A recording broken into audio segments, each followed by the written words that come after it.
나라를 너무 사랑해갖고 뽕 맞은 것 같이 정신없이 사랑하는 거를 국뽕이라고 그러죠. 네. 근데 저는 사실은 제주도 뽕이에요. 네. 제주도를 말할 수 없이 사랑하는 신부입니다. 제가 강의 다닌다고 하와이도 강의 가고, 괌도 강의 가고, 사이판도 강의 가고, 뭐 여기저기 뭐 하여튼 100개 나라를 강의를 다니면서 봐도 제주도처럼 아름다운 데가 없더라고요.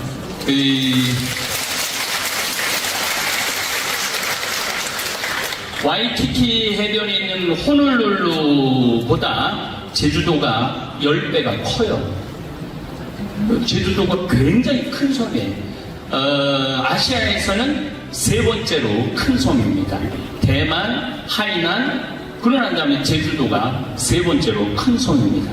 서울시 3개가 들어가니까 굉장히 큰 섬입니다. 제주도가.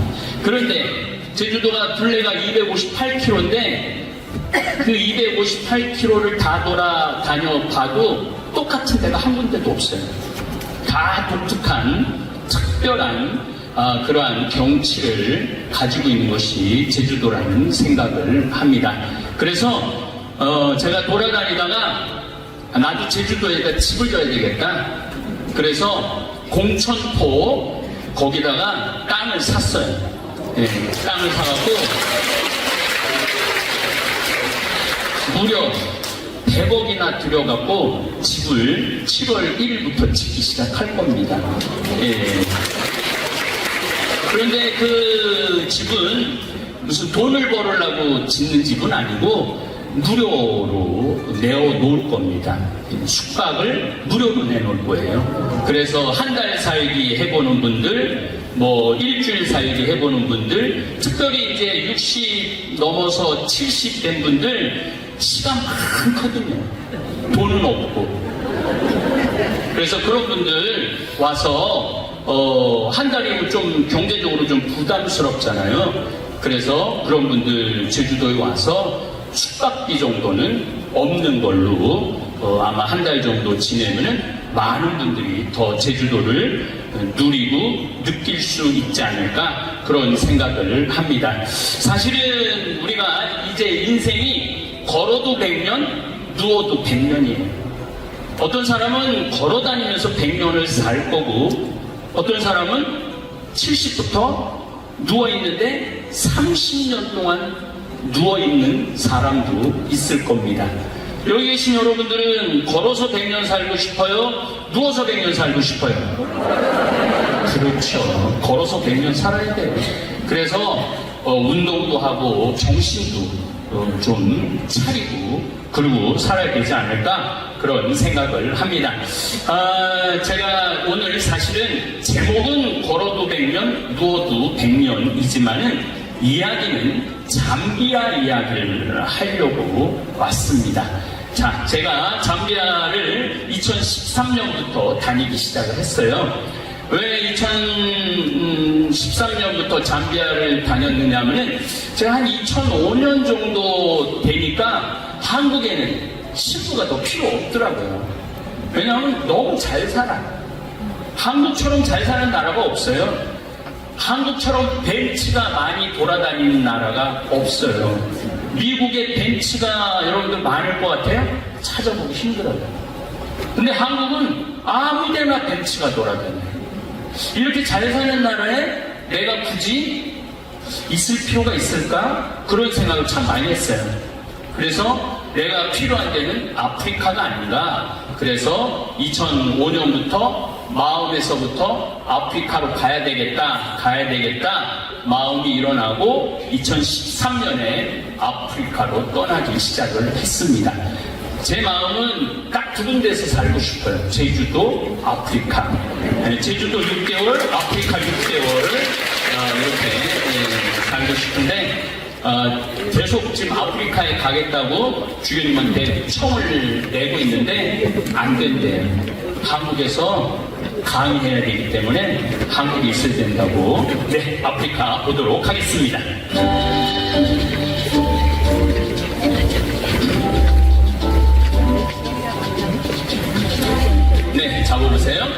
아프리카 잠비아는 우리나라보다 7배가 나라가 커요. 남한보다 7배가 나라가 커요. 7배가 나라가 큰데 나라 전체가 평지에, 나라 전체가 평지인데 나라 전체가 숲이에요. 그래서 우리가 생각하는 그런 아프리카는 아니에요. 굉장히 아름답고 굉장히 평화로운 곳입니다. 그래서 이 아프리카에 제가 이제 다니다 보니까 농업대학을 짓는 게 제일 좋겠더라고요. 그래서 농업대학을 져야 되겠다 이렇게 생각을 했는데 81살 먹은 할머니가 12월달 한 26일, 7일쯤에 저를 찾아왔어요. 신부님 농업대학 짓는다는 얘기 들었다고 농업대학 신부님 지시라고 100억을 기증했어요. 100억을 기증했어요. 네. 글라가인데 이뻐. 81살인데 이뻐. 아주 이뻐요. 그래서 어떻게 100억을 기증하게 됐느냐? 그랬더니 제가 뭐 여러 강의 때도 얘기를 했지만은 이 할머니가 돈이 많으니까 납치를 당했어요. 납치를 당해갖고 트렁크에, 차 트렁크에 또 여행용 가방에 묶여갖고 당신 차에 묶여갖고 이제 끌려다닌 거예요. 이틀 동안. 그런데 이 할머니가 어느 강의에서 내 CD, 그때 내 CD 들을 때였죠. 차 안에 제 CD를 넣어놨대요. 근데 이 납치범 4명이 이게 납치를 하면은 바깥에 불안해서 못 나간대요. 차 안에만 돌아다니고 할머니 카드를 뺏어갖고 은행마다 가서 돈을, 전국을 돌아다니면서 돈을 빼는 거예요. 그런데 이틀 동안 하면서 이 친구들이 심심하니까 이거 할머니 이거를 누르다가 제 강의 CD를 듣기 시작을 한 거예요. 그러니까 이틀 동안 피정을 한 거지. 이틀 동안 피정을 한 거예요. 그러니까 이틀 동안 이 강의를 듣다가 보니까 마음이 바뀐 거예요. 할머니를 죽이려고 그러다가 원래는 죽이려고 그랬는데 할머니 살리기로 했다. 이 강의를 듣다 보니까 도저히 할머니를 못 죽이겠다. 그래서 밥 주라고 돈을 보여주면서 그 호수에 빠뜨려 죽이려고 했대.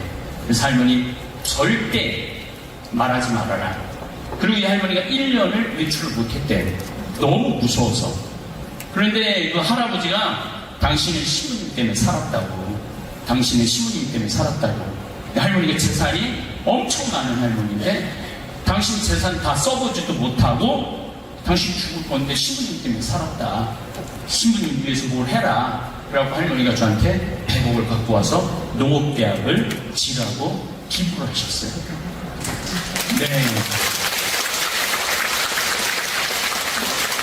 그 후로 또 1년 있다가 100억을 또 더 갖고 왔어요. 저는 이 81살이 너무 좋아요. 81살이. 네. 그래서 내가 이렇게 돈을 많이 기증을 받았으니까 농업대학을 해야 되겠다. 그래서 잠비아에 있는 대통령을 만나서 내가 이렇게 기증을 받았으니 농업대학을 질 테니 땅을 좀 줘라. 얼마가 필요하냐? 그날 제가 성당에서 이렇게 기도를 하고 마당에 나와갖고 하늘에 대고 하느님 제가 얼마를 달라고 그럴까요? 그랬더니 하늘에서 2마디도 안 하고 3,000헥타르 딱 그러더라고요. 하늘에서 하느님이. 그래서 제가 대통령 만나갖고 I need 3,000 헥타르를 그랬어요. 그때 대통령이 눈이 이만해지는 거예요. 그렇게 큰 땅이 필요하냐고. 그렇다고. 근데 나중에 계산을 해보니까 1,000만 평이야. 그렇게 큰 땅인지 나도 모르고 짓는 거예요. 네. 1,000만 평. 이건 국무회의를 해야 된다는 거예요. 그 땅이 필요하면은.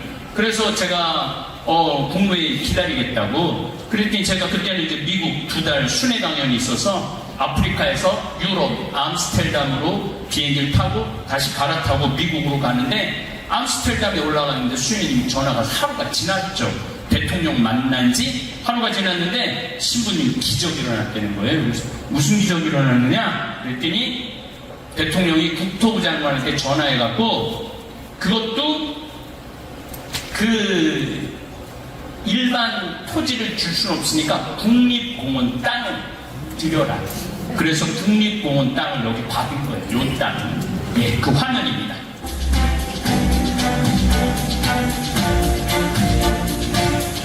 제 대통령 만나는 장면입니다. 착과 룸과 대통령. 네. 네. 대통령이 이제 40분을 제 얘기 들었어요. 40분을. 그럼 거기 비서들이 그러더라고. 대통령 15분 내지 20분밖에 얘기를 안 듣는데 이렇게 길게 면담하는 거 자기 처음 봤다는 거예요. 그래도 대통령이 저한테 사진을 찍자고 그러더라고요. 보니까 키가 1m 90이야. 난 1m 65인데.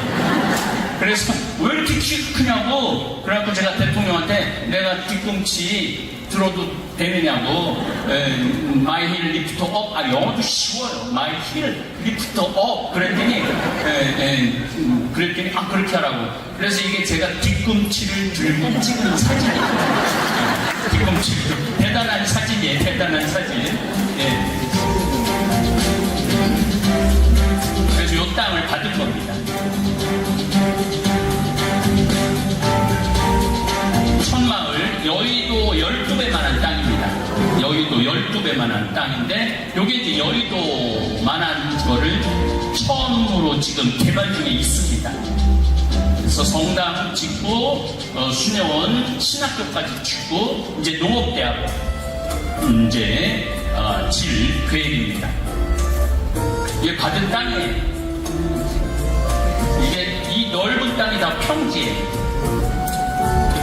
자, 잡아보세요. 근데 여기에 습지가 100만 평 정도가 있어요. 습지가. 근데 이게 습지는 보물입니다.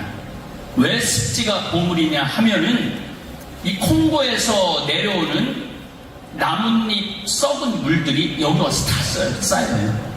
그러면은 여기에 흙은 거름 덩어리예요. 농사를 짓는데 가장 중요한 거는 거름이죠. 제주도가 이게 힘든 게 화산석에서 농사 짓는 게 그게 굉장히 힘들잖아요. 그런데 저 습지에 있는 흙을 퍼서 우리가 농장을 지금 계속 지금 넓혀가고 있는데 이 습지에다가 너무 지금 신나는 일을 하고 있어요. 벼를 심었어요. 벼를 심어갖고 제가 이제 6월 21일 날 이제 아프리카를 가거든요. 2달 한 10일 정도. 그때 수확을 할 거예요. 그래서 이분들이 옥수수를 먹는데 옥수수하고 쌀하고 질이 다르잖아요. 쌀을 너무너무 좋아해요. 근데 이 가난한 사람들이 어떻게 쌀을 먹어? 근데 여기다 이제 이번에 농사를 졌는데 아주 잘 되고 있어요. 그래서 이 습지를 퍼내갖고 이 농장을 꾸미고 그 농장도 옥수수가 잘 자랍니다. 그래서 지금 아프리카는 전체 아프리카가 문제가 아니고 지구가 문제죠. 지구가 문제입니다. 제가 서귀포 아까 잠깐 우리 오사장님하고 같이 식사를 하는데 우리 그 사모님하고 하는데 제가 한 20년, 25년 전에 여기 와서 서귀포 복자성당에서 강의를 한 적이 있어요. 그때 제가 뭐라고 그랬냐면은 앞으로는 바닷물이 해수면이 상승하기 때문에 바다 앞에 사는 분들은 100m나 중산간으로 이사가라. 앞으로는 그런 날이 올 거다. 그런데 이제 시작이 된 것 같아요. 작년부터 우리가 인간이 컨트롤할 수 있는 온도를 넘어섰어요. 1.5, 3도, 1.5도가 넘었으면은 우리 인간이 컨트롤 못한다고 그래요. 그런데 어제, 그제 지금 저 육지가 35도가 지금 넘고 있거든요. 5월 20일인데. 여러분들 제가 어렸을 때 30도가 언제 넘었느냐면 7월 15일부터 8월 15일까지 30도가 넘었어요. 45년 전. 그런데 제가 신학교 들어갔을 때 6월 달에 30도가 넘기 시작하더라고요. 그리고 한 20년 전에 5월 달에 30도가 넘기 시작한 거예요. 그리고 한 10년 전부터 4월 달에 30도가, 4월 달부터 9월 달까지 30도가 넘기 시작한 거예요. 근데 30도가 넘어도 31도 아슬아슬하다가 5월 20일부터는 35도가 넘기 시작한 거예요. 그러니까 올 여름에는 엄청난 일들이 벌어질 거예요. 비도 엄청나게 많이 오실 거고, 태풍도 많이 올 거고, 습기도 엄청날 거고, 온도도 엄청나게 올라갈 거예요. 이미 우리가 컨트롤할 수 있는 것 이미 벗어났어요. 그래서 여러분들 뭐 새로운 사업을 한다든가 뭐 일을 벌려본다든가 그런 거 하지 마세요. 이제 뭐 지금 어떻게 될지 모르는데, 저도 문경이라는 곳에 원래 또 땅을, 그것도 81살 먹은 막달레나 할머니가 300억 정도 되는 땅을 기부를 하셨어요. 문경시 생긴 이래 가장 큰 기부라고 그러더라고요. 그 문경시장님 저를 찾아왔어요, 직접. 그래서 신부님 뭐가 필요하느냐고, 필요한 거 다 해드리겠다고. 그래서 거기에다가도 300억을 들여서 많은 분들이 와서 아픈 분들 쉴 수 있는 공간을 만드는 계획을 했는데 제가 폐기했어요. 왜냐하면 언제 끝날지 모르는데 뭐하러 그 300억이라는 돈을 들여갖고 거기다 집을 줘. 그래갖고 거기는 30억으로 프로젝트를 줄였어요. 줄여갖고 굉장히 작게 했어. 근데 이제 공천포 여기 제가 실내리에다 하는 거는, 그거는 망하는 날까지라도 거긴 내가 져서 하려고 지금 마음 먹고 있어요. 거기 너무 좋아갖고 망해도 거기서 망해갖고 그래서 이제 여기에 흙을 다 퍼내면은 뭐가 또 되느냐면 100만 평의 저수지가 생겨요. 저수지가 생기니까 물이 1년 내내 공급이 되는 거죠. 여기는 우기, 건기가 분명합니다. 그러니까 9월, 10월 달부터 우기가 시작되었고 2월 달까지는 빈님이 쏟아지면은 양동이로 붓는 것 같이 와요. 어마어마하게 비가 오세요. 그리고 3월 달부터 건기가 시작되면은 9월 달까지 한 방울도 안 와요. 한 방울도 안 와요. 그러니까 이때는 농사를 못 짓는 거예요. 근데 우리 지금 이 카사리아라는 곳인데, 여기는 비가 한 방울도 안 와도 우리는 옥수수 농사를 져요. 왜냐하면 물이 있으니까. 그러니까 1년에 2번 농사를 지니까 우리 근처는 전부 다 지금 이 옥수수 농사를 못 짓고 있어요. 그래서 놀라운 거는 옥수수가 정부에서 관리를 해요. 돈이 아무리 많아도 살 수 있는 옥수수가 한정이 돼 있어요. 없으니까. 그러니까 보통 어른들은 하루에 한 끼 먹고 아이들은 2끼 먹어요. 근데 이제 우리 이 카사리아 한 40km 이 관내는 다 밥을 먹어요. 왜냐면 우리 옥수수를 2번 농사 지니까. 그래서 이런 공간으로 지금 하고 있습니다. 네. 이렇게 습지에 거름을 퍼냅니다. 그리고 농토를 이렇게 꾸미는 거예요. 그래서 여기다가 수박도 심고, 오이도 심고, 호박도 심고, 감자도 심고, 토마토도 심고, 다 심습니다. 예, 잡아보세요. 우리 땅에 흐르는 강입니다. 보통 우리가 아프리카 생각하면은 물이 없고, 바람이 날리고, 큰 먼지가 막 하고, 그런 거라고 생각하는데, 그런 데를 찾기는 굉장히 어려워요. 우리가 잘못 알고 있어요, 아프리카를. 그리고 아프리카는 앞으로, 제가 2013년에 갈 때 아프리카 인구가 8억이었는데 작년에 아프리카 인구는 14억 5천만 명이에요. 그러니까 인구가 늘어나는 대륙은 아프리카밖에 없어요. 그래서 미래 대륙은 아프리카입니다.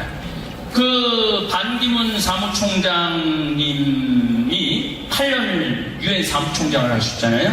근데 이제 제가 국회에 강의를 가게 됐어요. 근데 제 앞에 강사가 반기문 사무총장님이었어요.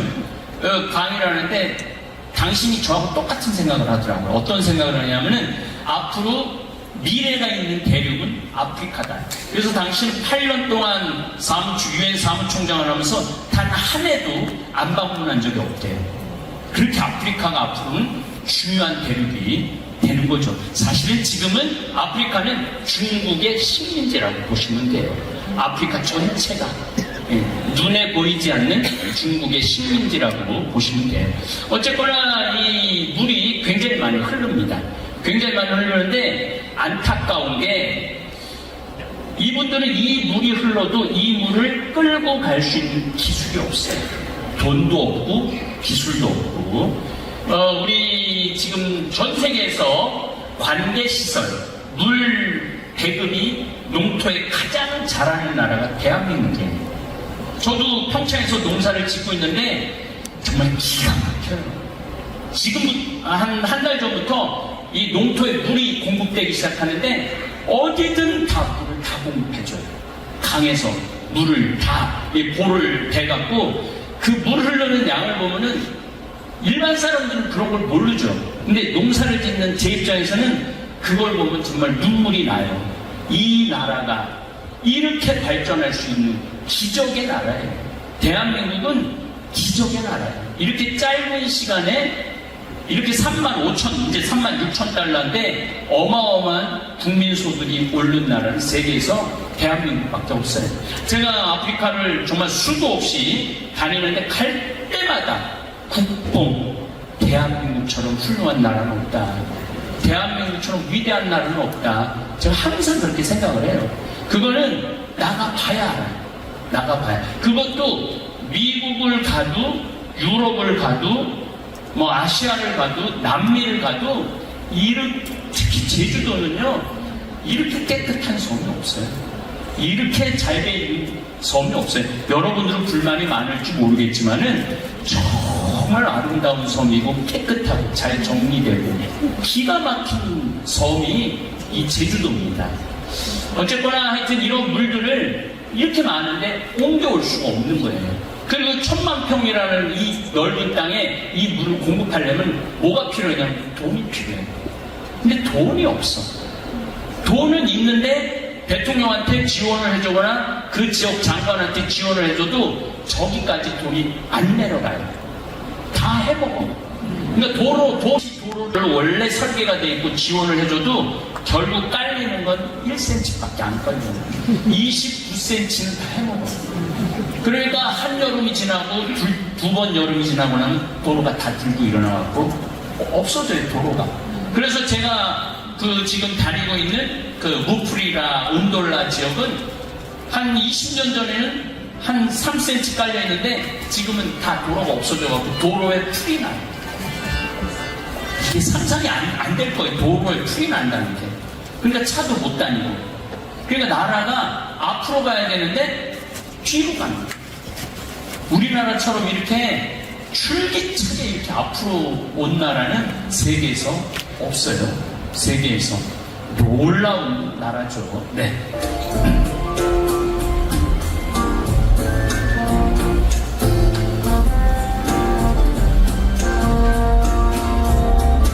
자, 잡아보세요. 네. 여기가 이제 땅이 너무 크니까 내 땅이 어딘지 알 길이 있나. 이쪽으로 8km, 저쪽으로 9km, 이쪽으로 8km. 그래서 인공위성으로 이 지적을 찍어갖고 내 땅에 이제 그거를 지금 작업을 하는 거예요. 이런 작업도 어떤 젊은 교수님이 저를 찾아왔어요. 신부님, 제가 서울 노들섬을 개발하게 됐는데 아주 젊은 교수예요.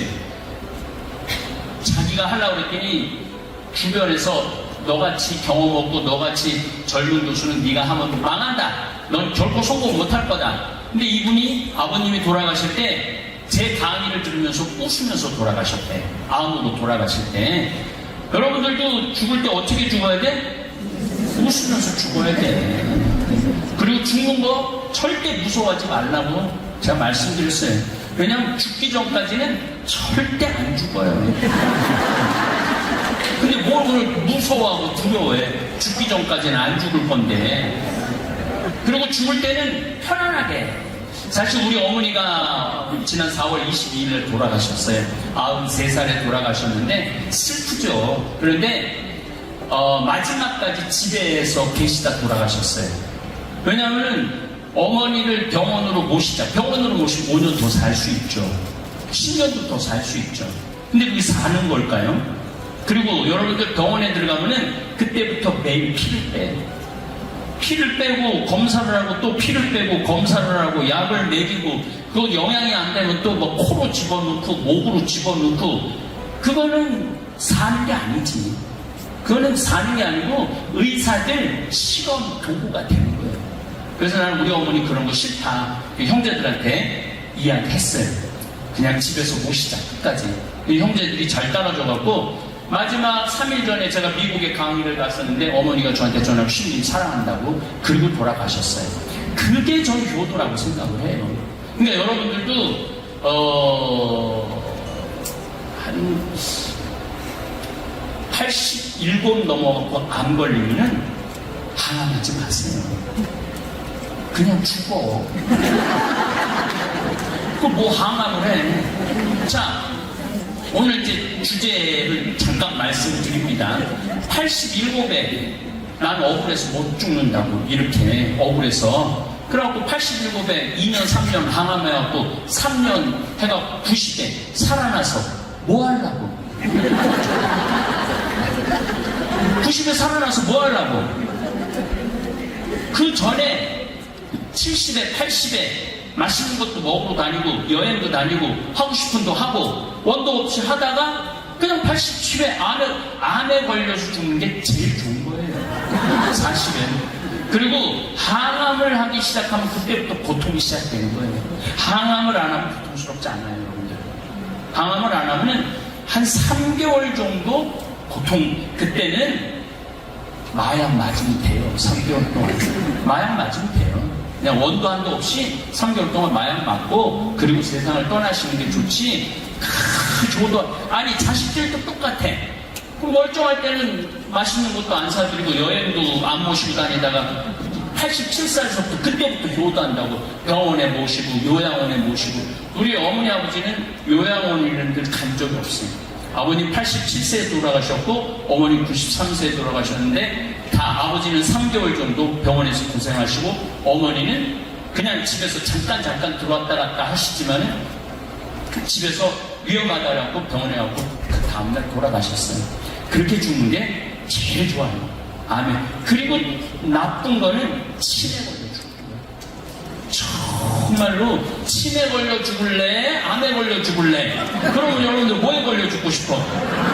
당연히 암에 걸려 죽는 게 제일 좋아요. 암에 걸려 죽는 게 그래서 그 나이에 암에 걸려 죽는 거는 내가 보기에는 그냥 받아들일 때가 된 거예요. 받아들이고 수긍하고 그리고 정리하고 그리고 떠나야지 그냥 90에 나는 억울해서 못 죽는다고 90까지 살게 줬는데 그때까지 기회를 못 접었다면 90에 살아나서 의미가 없다는 거예요. 그 다음부터는 자식들 원수 만드는 거예요.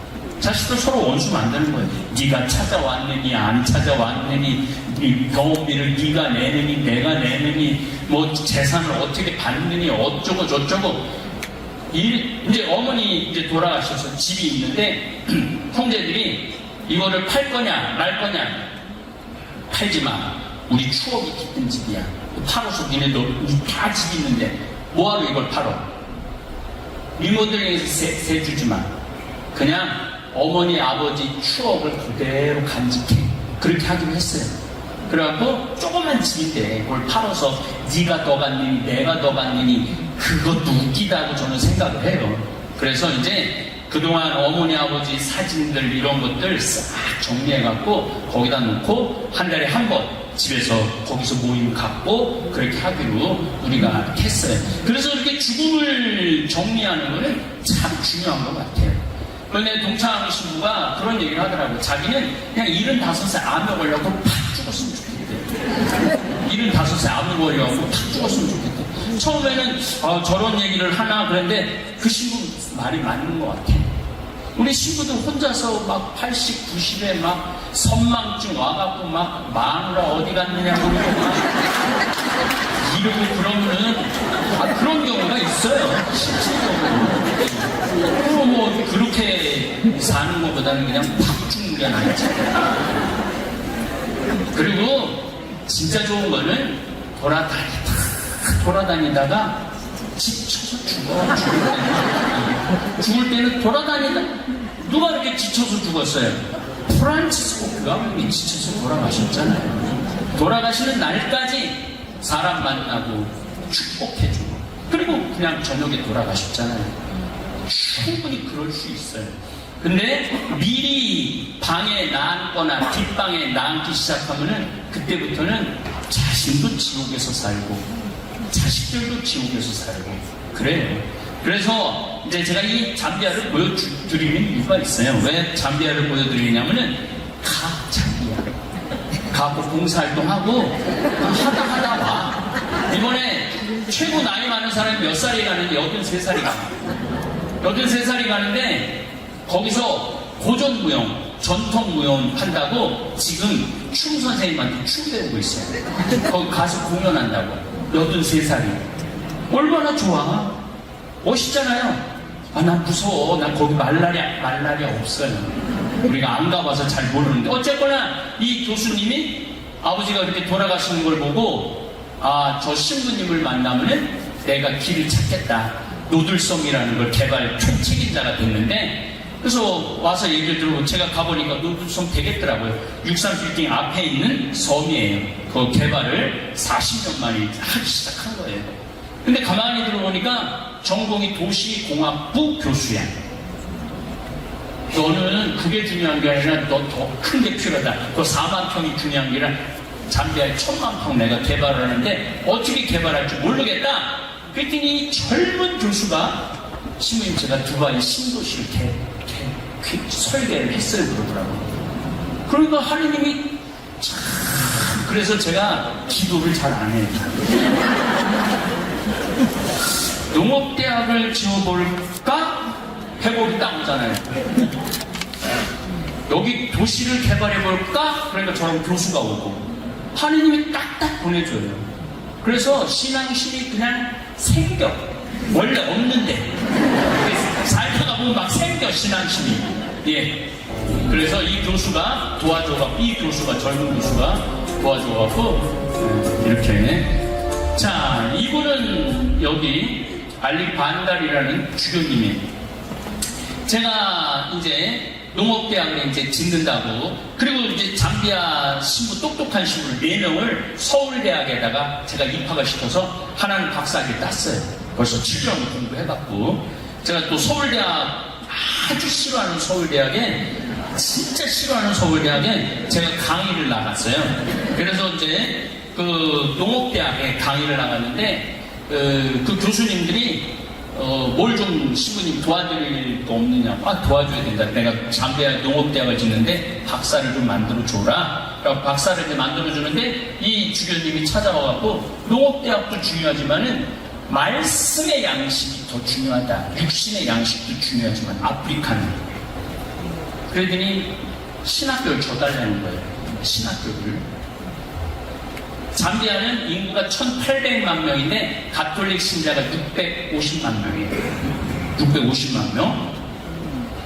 그런데 신학교가 한 개밖에 없는 거예요. 그래서 신부님 신학교 줘달라는 거예요. 아, 이것도 신학교를 줘야 되는 건가 보다. 그래갖고 알았다고 내가 신학교 짓겠다고. 그래갖고 또 돈이 또 필요하잖아요. 근데 이스라엘 성지순례라는데 돈이 꽤 많이 신학교 짓는 꽤 많이 필요하잖아요. 근데 이제 카파르나움이라고 베드로의 집에서 미사를 드리는데 제가 어떻게 해요 예수님 그 많은 돈을? 그랬더니 내 나이가 33살이니까 1000만원씩 330명만 모아라.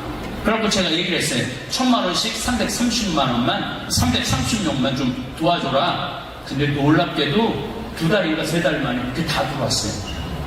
그래갖고 신학교를 져갖고 이제 벌써 신학교가 5학년까지 올라갔어요. 네. 신학교가 조금씩은 신부가 나올 판이에요. 그런데 이제 처음에 신학생이 22명이 들어왔는데 한 신학생 1년 학비, 기숙사비가 600만원이 600만원. 그런데 우리는 600만원이 그렇게 크지 않지만은 잠비아에서는 600만원이면은 불가능한 돈이에요. 왜냐면은 잠비아 사람들 한 달 월급이 15만원이거든요. 그러니까 10달 벌어야 150만원이야. 먹고 살기도 바쁜데 자식들 학비 절대 못 내요. 그러니까 본당에서도 못 내요. 그러니까 그 아프리카의 주교님들이 한국으로 오거나 미국을 가거나 유럽을 가는 유일한 이유는 신학생들 학비 모으기 위해서. 아이고 감사합니다. 네. 이게 말을 하면은요 땀이 나요. 열을 내면은. 예. 그래서 이 22명이 600만 원이라고 해서 제가 이제 다볼사이버 성당이라고 유튜브 구독자가 지금 50만 명이 넘잖아요. 제가 얘기했어요. 신학생 하나 키우는데 600만 원이 낸다. 22명이라니까 22명만 600만 원씩 내라. 근데 하루 만에 다 들어왔어요. 그래서 신앙심이 생겨요, 그냥. 그리고 국민소득이 3만 달러가 넘었으면 나누고자 하는 게 커요. 그런데 전 세계에서 유일하게 2022년입니다. 유엔에서 한국을 선진국으로 선정을 해요. 그리고 도움을 받는 나라에서 도움을 주는 유일한 나라예요. 우리나라가. 그런데 제가 하는 일에 정말로 많은 사람들이 도움의 손길을 줘요. 그래서 대한민국이, 저는 맨 앞에 앞장서서 일을 하는 사람 입장에서 대한민국 사람들이 위대하다는 거예요. 이러한 것들이 잘 안 드러나서 그렇지 지금 전 세계에 정말로 많은 도움을 주고, 아프리카에서는요 이렇게 다 가면 다 차이니즈인 줄 알아요. 그래갖고 경찰들이 무조건 잡아요. 중국 사람 굉장히 미워하거든요. 나 차이니즈 아니다. 우리는 이제 태국하고 잠비아가 코리아다. I like Korea. Go. 그래요. 그만큼 아프리카가 한국을 좋아해요. 그런 걸 느껴요. 그리고 애들이 대놓고 얘기해. 이디오피아에 제가 좀 가보면은 너 어디? 나는 한국 사람이다. 그러면 자기네들은 중국 사람들 너무 싫어한대. 근데 한국은 너무너무 좋아한대. 왜냐면은 이디오피아가 우리나라 참전을 했잖아요. 거기에 자녀들을 지금 다 우리가 교육을 시켜줘요. 그 아픈 분들 다 치료해주고. 이게 굉장한 거예요. 그러니까 이디오피아 사람들도 아프리카 사람들이 한국을 참 좋아해요. 예. 그래서 신학교를, 네.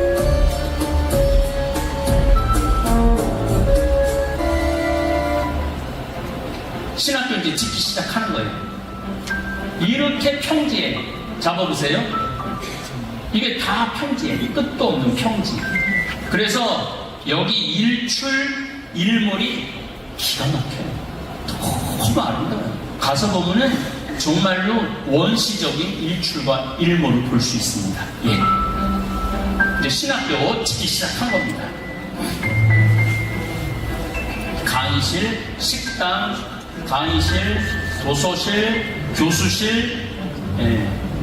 또 동아리실, 연구실, 여기 안에다가 하늘에서 찍어갖고 작아 보이는데 가보면은 엄청나게 커요. 잠비아 로마 교황대사가 이 신학교를 보고 딱 한마디 했대. 오 마이 갓. 왜냐하면 여기는 원시 지역이기 때문에 아무것도 없는데 이 큰 건물이 젖은 걸 보고 오 마이 갓이라고, 한국 신부가 와서 한 거라고. 이게 이제 어느 정도 완성이 되고, 요거는 이제 선교센터입니다. 잡아보세요. 요건 선교센터인데 제가 이걸 왜 줬느냐 하면은 이제 한국에서 먹고 살만하고 능력이 돼. 난 이제 봉사하고 싶어. 1년, 2년. 또 우리 수녀님들도 거기 신부님들, 수사님들 아프리카에 180명 정도 나와 있거든요. 근데 이분들이 아프리카에 가 있거나 선교 지역에 가면 스트레스가 너무 많아요. 불쌍하고 신경질이 나고 화가 나요.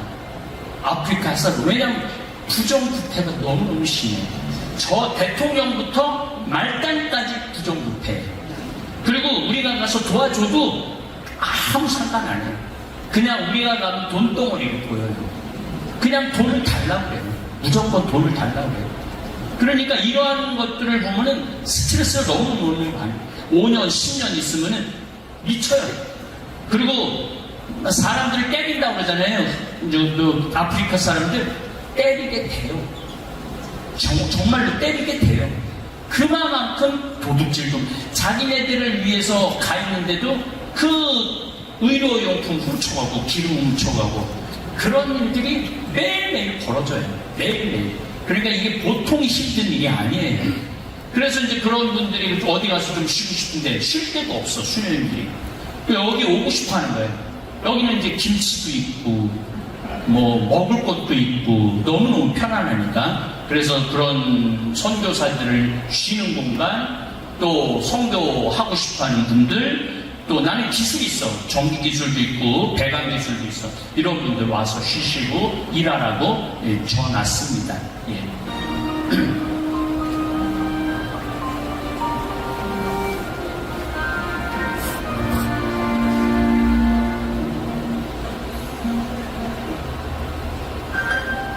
이제 여기 이제 신학생들이 들어오는 거예요. 빨리 넘어가자.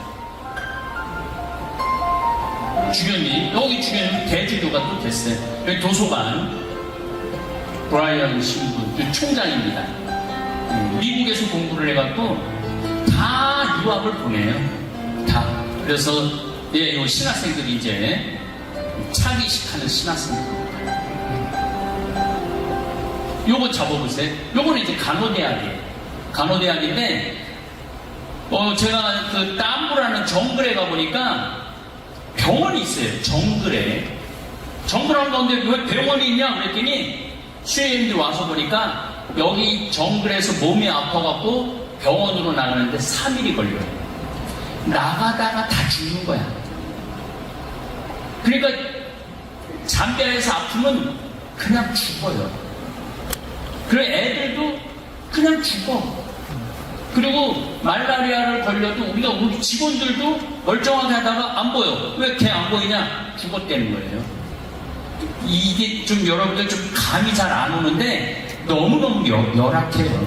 그 여러분들은 대한민국은 진짜 미국도 죽어. 기다리다 죽어. 미국도. 실질적으로 우리 직원이 지금 미국으로 지금 파견하는 직원이 있는데 맹장이 있는 것 같아갖고 USC라고 그 LA에서 제일 좋은 병원에 응급실에 갔어요. 그런데 이거 사진 찍고 판독하는데 걸린 시간이 18시간이에요. 18시간 만에 판독을 했는데 맹장이 아니라고 해갖고 다시 왔어요.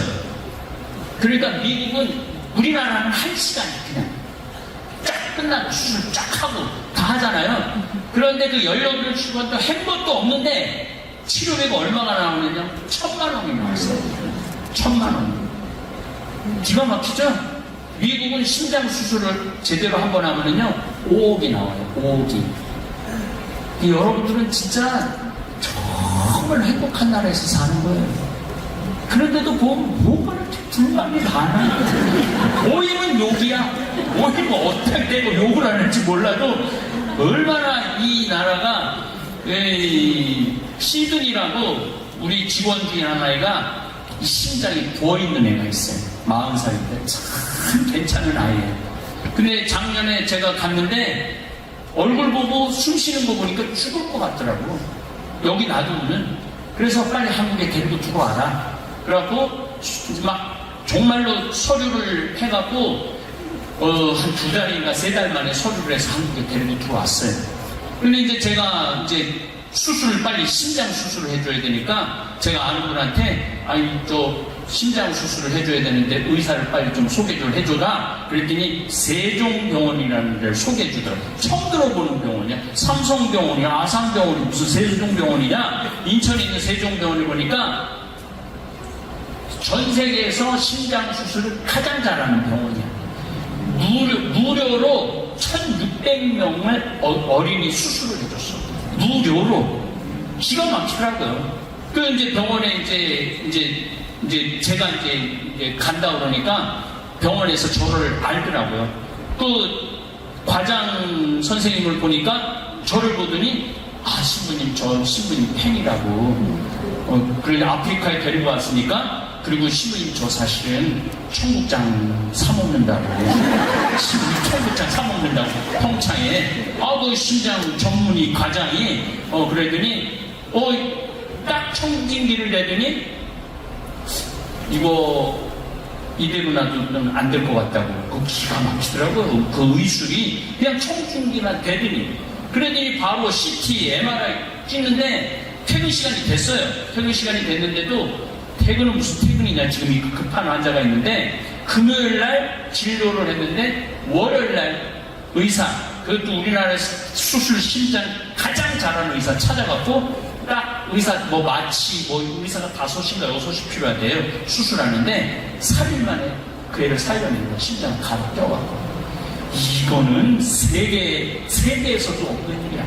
미국에서는 의사 만나려고 하면 3개월을 그 간호사 만나고 준간호사 만나고 기본 의사 만나고 그 다음에 진짜 의사 만나고 수술 과정 밟고 그래 기다리다 죽어요. 기다리다. 그래서 3일 만에 해낸 거예요. 그러니까 수녀님들이 병원을 갖다 놓은 거예요. 그래서 내가 이 정글에 가보니까 수녀님이 병원이 있으면 간호대학을 줘야 된다는 거예요. 반드시.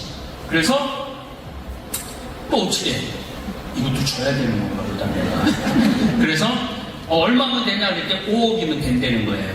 그래서 제가 우리 또 교우들한테 50명만 1000만원씩 50명만 하면 된다. 돈을 좀 보내라. 그랬더니 15억을 보냈어요. 우리 교우들. 그런데 저한테 돈을 보내주는 분들이 천주교 신자가 50, 대신교 신자가 30, 불교 신자가 20이에요. 프로테이지를 뽑아보니까. 그래서 대신교 신자들한테 목사님한테 가서 내줘 왜 나한테 내느냐고 그랬더니 그 성도 이름 까먹지도 않아. 이화자라는 성도가 전설하더라고. 자기가 30년 동안 목사님한테 돈을 줬대요. 근데 한 번도 건물을 사진을 보여준 적이 없어요. 30년 동안 됐는데 근데 이거 어떻게 보자면 평화방송 오니까 신부님은 뭘 해면 바로 사진으로 보여주는데 내가 저기다 내야 되겠다. 그래서 돈을 3천만 원 갖고 오고 뭐 1억씩 갖고 오고 이런 분들이 굉장히 많더라고요. 5억이면 되는 15억이 되니까 야 이거 10억은 어떻게 좀 딴 거 떼어먹어갖고 어떻게 해볼까 그랬는데 보건부 장관이 오더니 이 건물 돼가는 걸 보더니 이렇게 좋은데 정원 40명은 안 된다. 60명을 해야지 허가를 내주겠다. 60명, 20명 늘어나는 거 아니에요? 20명 늘어나는데 기숙사 늘어나야지, 실습실 늘어나야지, 강의실 늘어나야지 딱 15억이 들어가더라고요. 그래갖고 1억이 더 들어와갖고 1억은 장학금으로 내줘갖고 이곳에 지금 5회 졸업생이 나왔어요 벌써. 네, 지금 간호대학을 운영을 지금 잘하고 있어요. 근데 놀라운 거는 여기 전기가 안 들어오는데 그런데 이 정글에 대학이 들어오니까 이 지역 장관이 너무 신기한 거예요. 기분이 좋고. 그래갖고 거기에 수력 발전소를 만들었어. 그래갖고 그 지역 전체에 전기가 들어와요. 그러니까 대학이 하나 들어감으로 해서 사회는 그렇게 많이 변하는 거예요. 대학이 하나 들어감으로 해서. 그리고 그 지역에 똑똑한 애들은 다 이 대학에 들어오는 거예요. 그래서 의료 수준이 굉장히 높아지고 있어요. 예.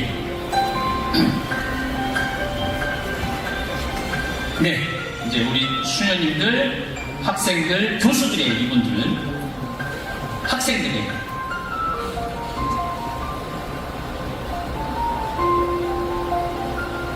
요거는 이제 그 10,000평입니다. 10,000평. 인사과라고 우리나라 오두막 같은데, 원두막 같은데요. 아주 개미집인데 아주 근사하게 봉사자들이 저녁에 추워요. 잡아봐요. 지금 이제 6월달 되면은 거긴 겨울이에요. 근데 춥다라는 거를 이해를 못 하더라고요. 아프리카가 추워? 근데 밤에는 바깥에 있으면 굉장히 추워요. 굉장히. 그래서 저는 빨리 지금 아프리카에 가고 싶어요. 밤은 너무 더워. 빨리 아프리카 가갖고 밤에 봉사자들 이렇게 밤에 이제 모여서 말씀 나눔하는 공간입니다.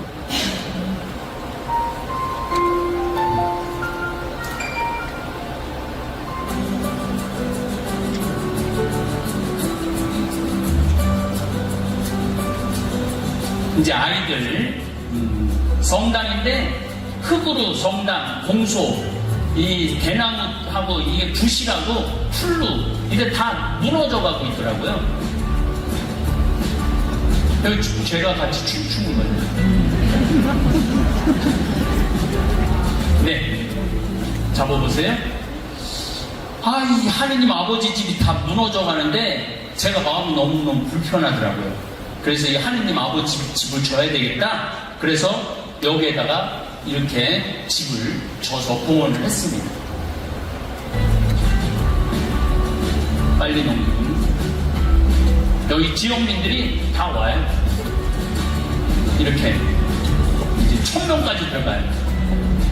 여기 봉사자들이 가서 이제 미사 끝나고 맨 마지막에 이제 이렇게 축축 끝나요. 얼마나 좋아. 끝나고 춤추고 이렇게 끝내니까. 아이들 식사 요거 하고 잠깐 10분 쉬었다가 이어서 하도록 하겠습니다. 팝콘 기계입니다.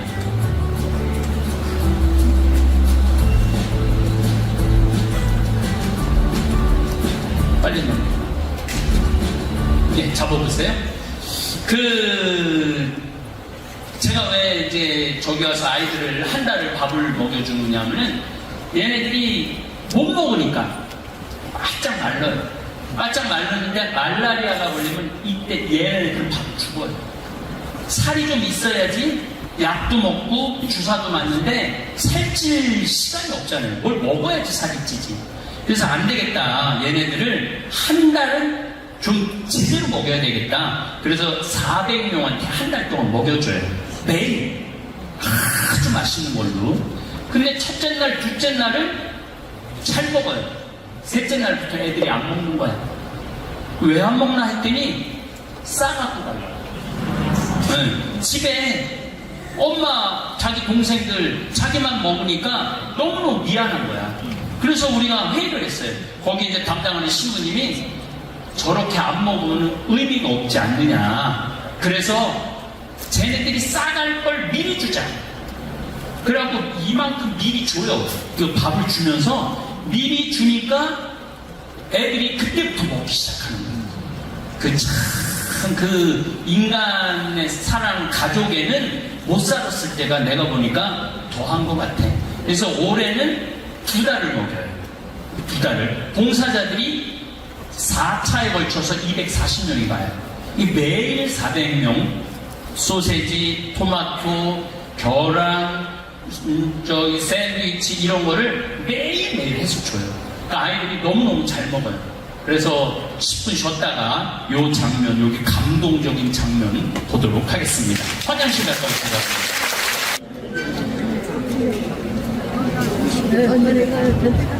네. 제가 요즘 강의가 아제주라는 주제로 강의를 하고 있습니다. 아제주. 네. 주로 4.3 사건. 저는 이 4.3 사건이라는 것보다는 4.3 학살에 가까운 그게 맞는 것 같아요. 지금 용어 정의가 잘 안 되는 것 같은데 요 강의를 40강을 할 거예요. 4.3 요걸 가지고 40강 정도 할 건데 제주도를 이해하려고 그러면 180만 년 전에 화산이 터지기 시작하죠. 그래갖고 가장 근래에 터진 게 돌오름이라고 제주도 바로 밑에 있는 2500년에 터져요. 그래서 화산도 이해해야 되고 구석기 문화도 있고 신석기 문화도 있고 고구려, 통일신라, 고려, 조선, 일제강점기를 이해해야만이 4.3를 이해할 수 있다고 저는 생각을 해요. 그래서 이제 그 긴 이야기, 저는 제 지식이 얇고 넓어요. 아주 얇아요. 얇고 넓게 40강의를 할 거예요. 그 중에 제주 중문성당이 거기가 신사처가 있었는데 78명이 그 자리에서 죽어요.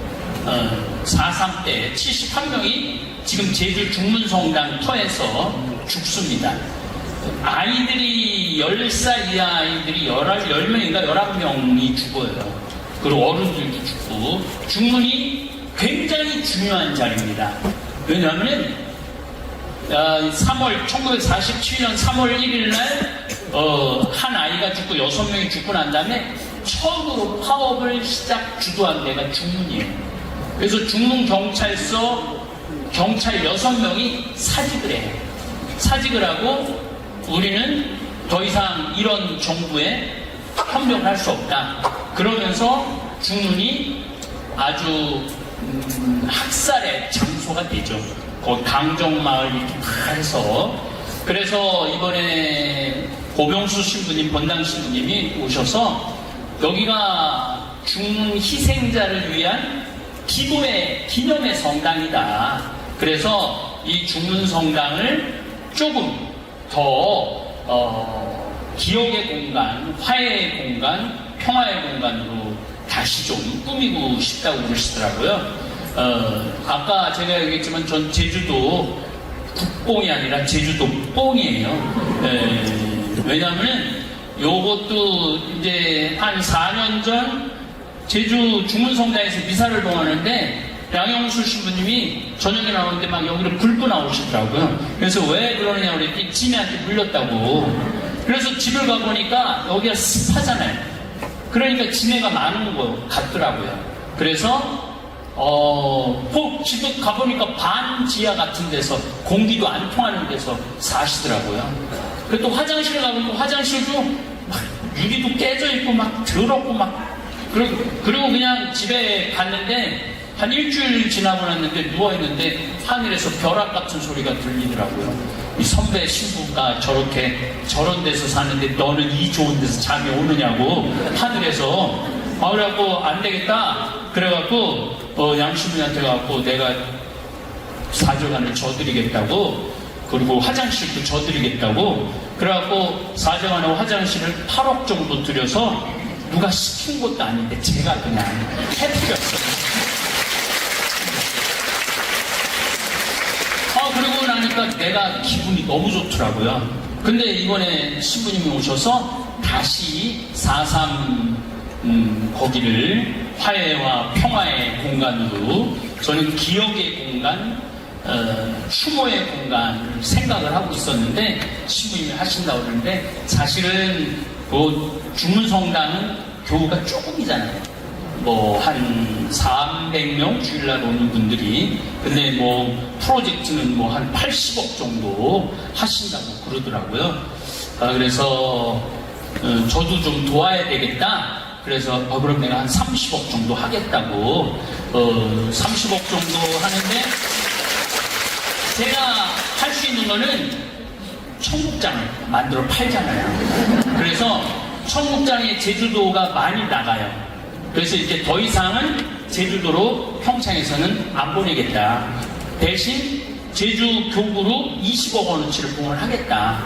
그래서 여기서 사서 드시는 거는 전부 그 중문 4.3 기념성당 리모델링하고 화해와 평화의 공간을 만드는데 전부 다 봉헌할 거예요. 그래서 사실은 여러분들은 청국장이 제가 1년에 거의 한 300억 정도 판매를 해요. 어마어마하게 많이 팔죠. 왜 그렇게 많이 팔리느냐면 이게 몸에 엄청 좋아요. 몸에 변비에도 좋지만 당뇨, 혈압, 그 다음에 치매에 좋아요. 장이 깨끗하면은 치매가 안 걸려요. 장이 문제가 있으면은 치매가 와요.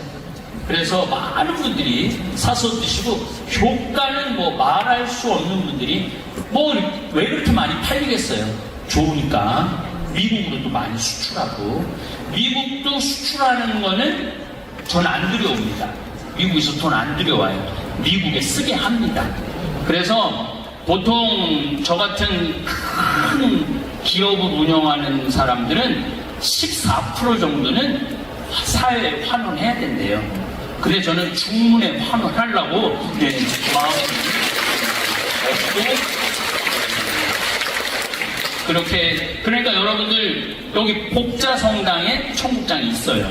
가서 드시면은, 사서 드시면은, 중문 4.3 그 불쌍한 영혼들을 위해서 기억하는 공간, 또 중문성당에 가서 사시고, 드시면은 여러분들은 저절로 영업사원들이 될 거예요. 머리도 많이 나고, 그렇게. 그래서 제가 강의에 3만원의 기적이라는 강의를 해요. 그 효과는 뭐 먹어보시면 안 돼요. 저는 권하는 건 뭐냐면은 저녁 먹고 드시라는 거예요. 그걸 권해요. 저녁 먹고 드시면은 일단 변비 문제는 해결될 거예요. 다음날, 그리고 이게 조금 그런 얘기지만은 이 청국장이 변의 양을 6배 크게 해줘요. 변의 양. 그러니까 화장실에 가면은 내가는 요만큼 먹었는데 나오는 건 이만큼 나와요. 바나나가 이만큼 나와요. 확인 한번 해보세요. 그래서 밥 숟갈로 2숟갈, 밥 숟갈 2숟갈, 3숟갈도 괜찮아요. 밥 숟갈 2숟갈, 3숟갈 크게 떠서 물에 타서 드세요. 예, 가루. 물에 타서 드세요. 물에 타서 드셔보시면은 아마 여러분들 인생이 바뀔 거예요. 어떠한 할머니가 20년 동안 누워있었다. 그런 글들은 뭐 수도 없이 오지만은 20년 동안 누워있었대. 그리고 기저귀를 차고 있었대.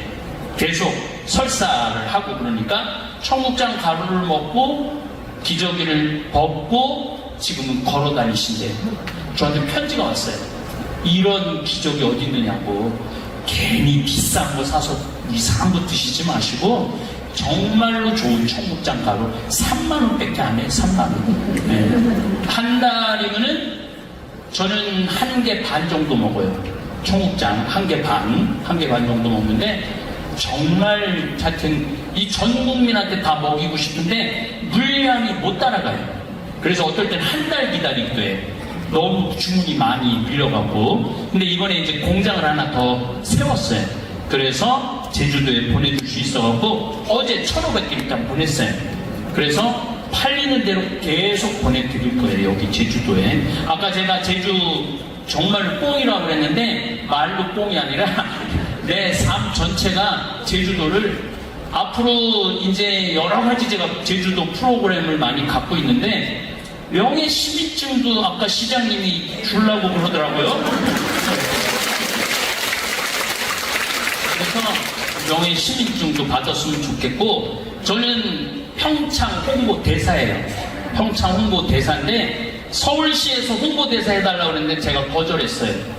근데 평창에서는 홍보대사 해달라고 그러고 제가 아주 기쁘게 홍보대사 지금 하고 있어요. 열심히 하고 있는데 아마 제주도도 어느 누구보다도 아마 제주도를 알리는데 제가 굉장히 많은 역할을 하게 될 거라고 생각합니다.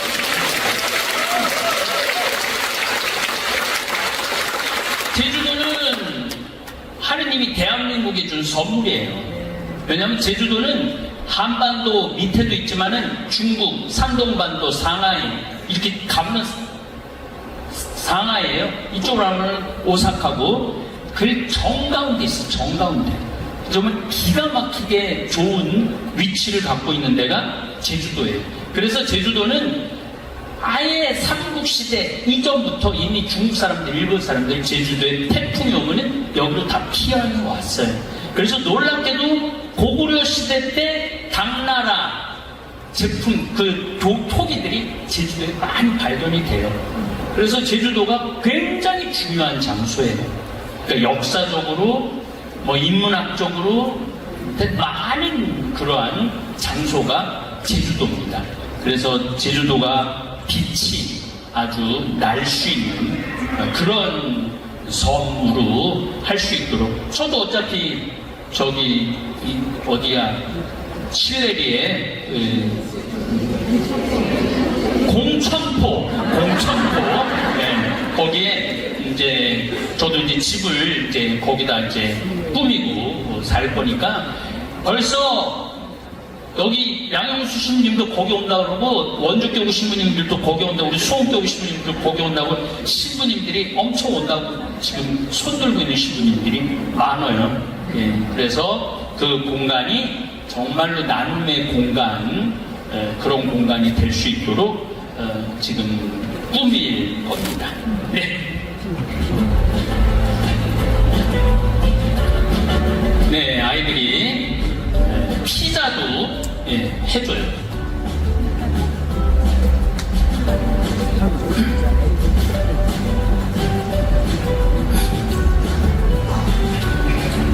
예, 잡아보세요.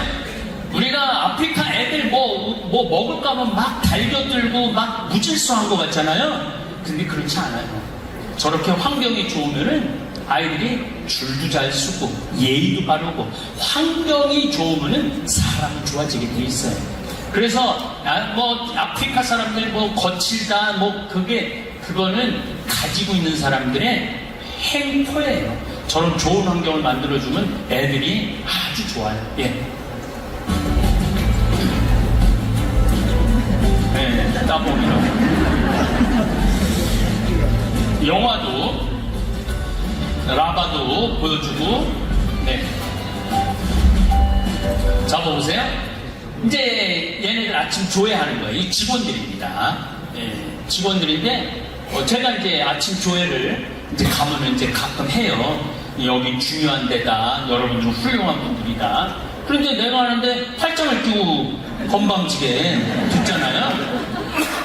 제가 10여 년 전에 잠비아 수녀님들하고 미사를 하는데 내가 강론하는데 팔짱을 끼고 듣더라고요. 그래서 아니 왜 내가 가는 팔짱을 끼느냐고. 근데 얘네들은 팔짱을 끼는 게 존경의 뜻이에요. 존경의 뜻. 그래서 우리가 문화가 다르면 오해하는 게 너무 많아. 그래서 우리가 이 세 가지 개를 우리가 키우고 있는데 이 개를 잘 조절해야 돼. 마음 안에 세 가지 개를 키우고 있는데 첫 번째 개가 뭐냐면 선입견. 선입견이 있어. 사람을 봐도 선입견이 있어요. 선입견. 저는 뭐 여러 나라를 다니는데 문화가 다르니까 저도 선입견이 생기더라고요. 그들의 문화를 이해하려고 노력하고 그래야 되는데, 그런데 선입견이 생기면은 그 다음 개가 뭐가 생기느냐면 편견이 생겨요. 편견. 그 오해를 많이 받는 분들 중에 한 분들이 제주도 사람들이 오해를 많이 받아요. 뭐 바가지 뭐를 씌운다, 뭐를 한다. 그런데 내가 보기에는 2014년서부터 2024년까지 제주도가 9만 명이 늘어요. 인구가. 다 외지인들이지. 외지인들이 그렇게 많이 들어와갖고 그런 분위기를 흐트러뜨리는 거지, 제주도 사람들은 제가 보기에는 안 그래요. 제주도 사람들은.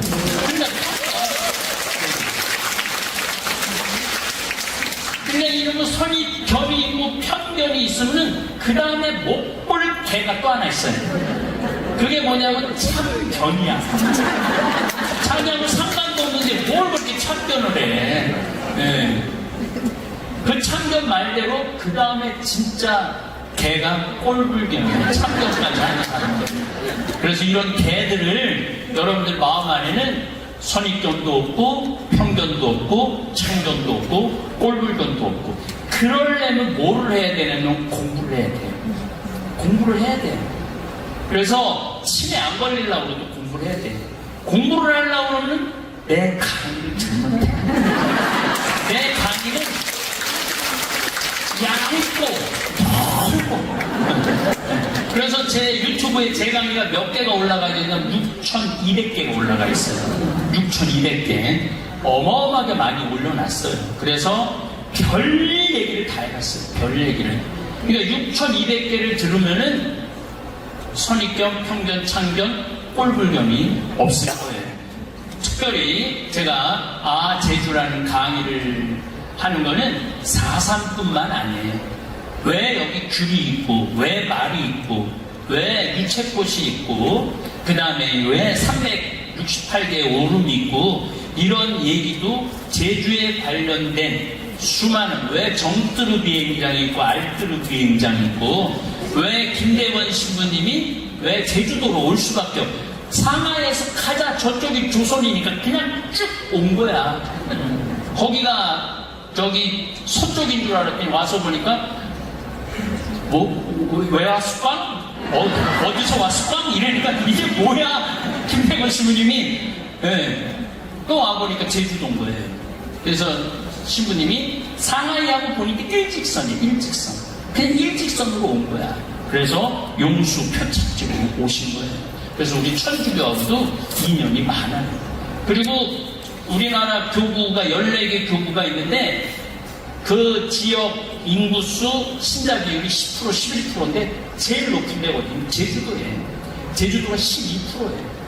제주도가 천주교 신자가 비율이 제일 많은 데가 제주도예요.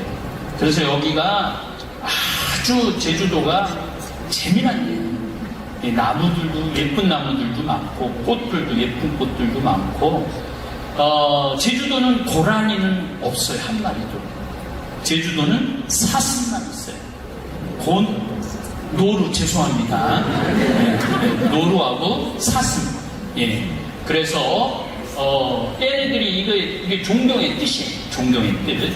그래서 이 친구들이 처음에는 돈도 못 본 적이 없고 직장이라는 게 뭔지 몰라. 그러니까 아침 9시에 출근해갖고 오후 4시에 퇴근해갖고 그 시간은 일을 해야 되는 개념이 없어요. 그러니까 와서도 가만히 있어요. 그냥 출근해서도 가만히 있어요. 그리고 또 뭘 해야 되나 보다 하다가 얼음땡이라고 그래. 그 얼음 하다가 한 2분 있다 갑자기 또 땡하고 한 번 하다가 또 한 1분 하다가 또 2분 얼음하고 첫 해는 그러더라고요. 그런데 한 해 가면서 월급도 많이 주고 그걸로 생일 파티도 하고 그 다음에 누가 많이 죽으니까 죽으면 조의금도 내고 이러다 보니까 애들이 재작년부터 일을 하는데 감동적으로 일을 잘하는 거예요.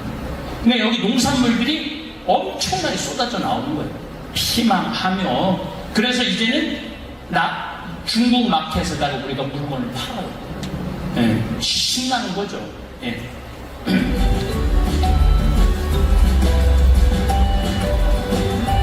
자,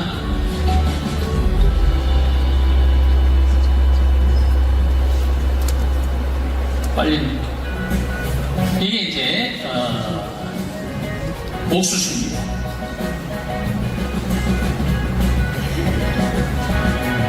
여기 아까 개미산 보여준 거고, 요분들이 이제 자원봉사 가신 분들이에요. 보름 동안 가는 겁니다. 보름 동안. 토마토 아주 잘 돼. 수박이 잘 돼. 토마토하고 수박이. 뭐 어마어마하게 나와요. 토마토가. 그리고 이제 오렌지도 지금 심어놨어요. 레몬도 심어놓고. 저 피망 먹는 거예요. 농약을 안 치니까 맛있어요. 피망이. 잡아보세요. 이거는 이제 우물 봉헌하신 분들이에요. 우물 1000만 원이면 하나 파거든요. 그런데 한 150명이 지금 보내줬어요. 우물을 150대를 파야 돼. 그런데 우물 하나 파는데 쉬운 일이 아니에요. 정말로 그 지역도 찾아야 되고 그 정글 안에 들어가서 여기를 파야 되냐 이 동네를 파야 되느냐 일이 너무너무 많아요.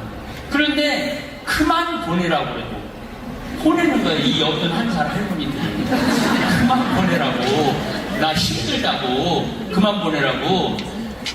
왜냐면 우리는 봉헌하는 걸 온전히 다 써요. 우리가 거기에서 경비로 안 써요.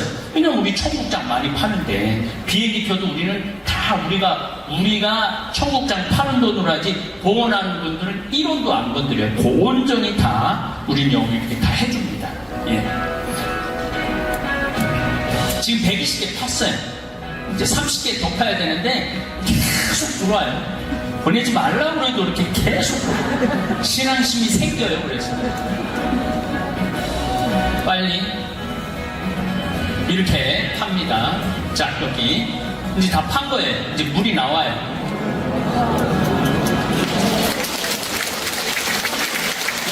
잡아보세요. 저렇게 이제 한 100m 정도 팝니다. 저거를. 근데 저 친구들은 저런 기계에 구할 수 없어요. 그래서 20m, 30m 밖에 못 파요. 자기네 동네 앞에. 그러니까 흙탕물을 먹는 거예요. 그런데 이렇게 100m 파고 바위를 통과를 하면은 이렇게 맑은 물이 나와요. 그래서 이렇게 파주면은 저겨 파주지 않으면은 아까 강 흐르는 데까지 거리가 한 6km, 7km 정도 돼요. 그러니까 6km를 물두러 가야 되니 얼마나 멀어? 4km, 거기 한 6km 가면은 가는데 1시간 반, 오는데 1시간 반이에요. 엄마 아빠들은 옥수수 농사 져야 될 거 아니에요. 옥수수 농사 져야 되니까 누가 물 뜨러 가냐면 애들이 뜨러 갈 수밖에 없어요.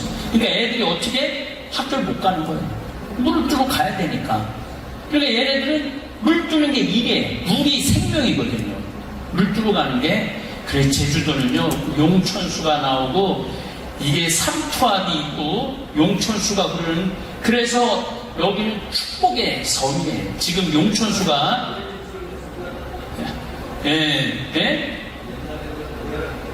그렇죠. 열악했는데, 지금 앞으로는 훨씬 더 상황이 좋아질 거예요. 근데 지금 질소의 문제가 있어요, 지금. 용천수에 질소의 문제가 있는데, 우리, 공천포, 거기는 우리 앞에 용천수가 굉장히 많이 나와요. 그래서 그런 것들을 잘 활용만 잘 한다면 참 좋은. 그러니까 이게 이제 제주도 분들이 제주도를 이해를 많이 해야 돼요. 예, 그래서 이 좋은 환경을 이거 끝도 없이 공부를 해야만이 선입견이 없어져요. 편견도 없어지고. 이 친구들은 물이 너무 귀한 거예요. 근데 요걸 잘 이렇게 이제 동네마다 지금 물을 다 파줬어요. 그러니까 애들이 더 이상 물풀어 안 가도 돼. 그리고 저렇게 나오니까 농사를 질 수가 있어. 농사를 질 수가 있으니까 더 이상 배고프지 않게 되는 거죠. 그래서 이 우물 파주는 일이 정말 중요한 일입니다. 그래서 이제 우리 40km 이내 동네들은 거의 다 파줬어요. 그래서 이제는 더 깊은 곳, 더 먼 곳으로 이번에 이제 제가 가갖고 찾아서 또 우물을 지금 파주고, 왜 우물을, 돈을 왜 나한테 보내느냐?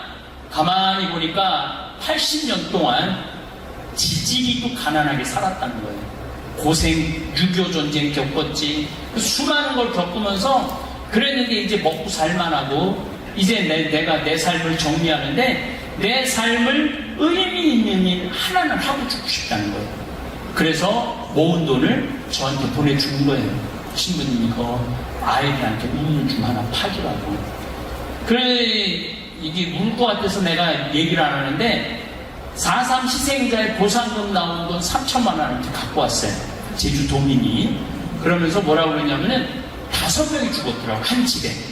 그래서 보상금이 나온 거를 초등학교 짓는데 아프리카에 써달라고. 그래서 이번에 이제 더 의미 있게 제가 잘 적어놨어요. 예.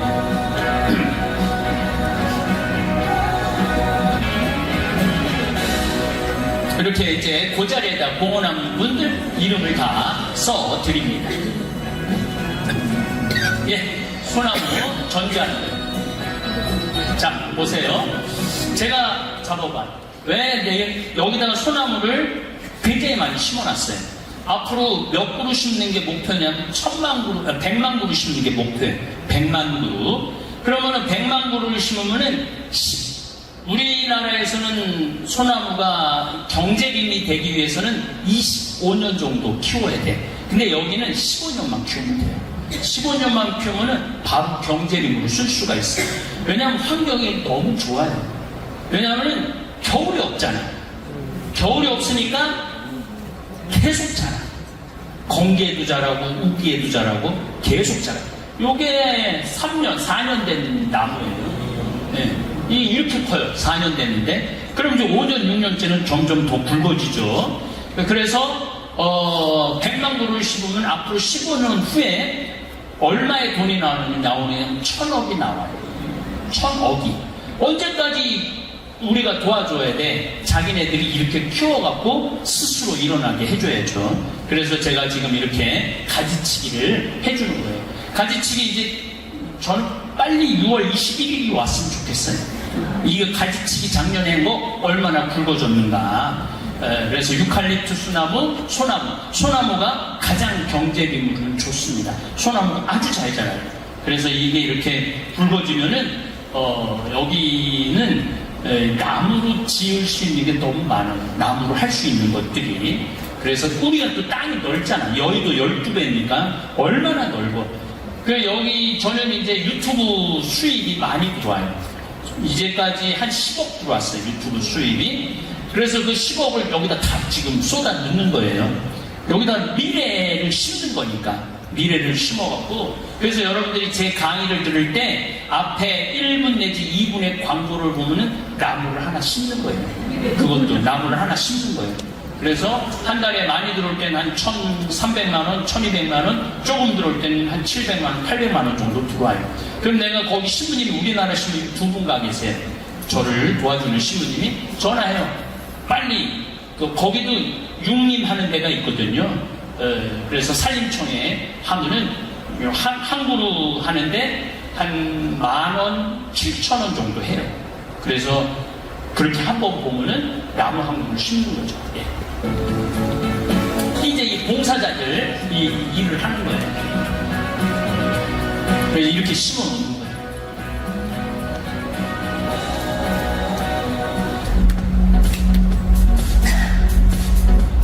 잡아보세요.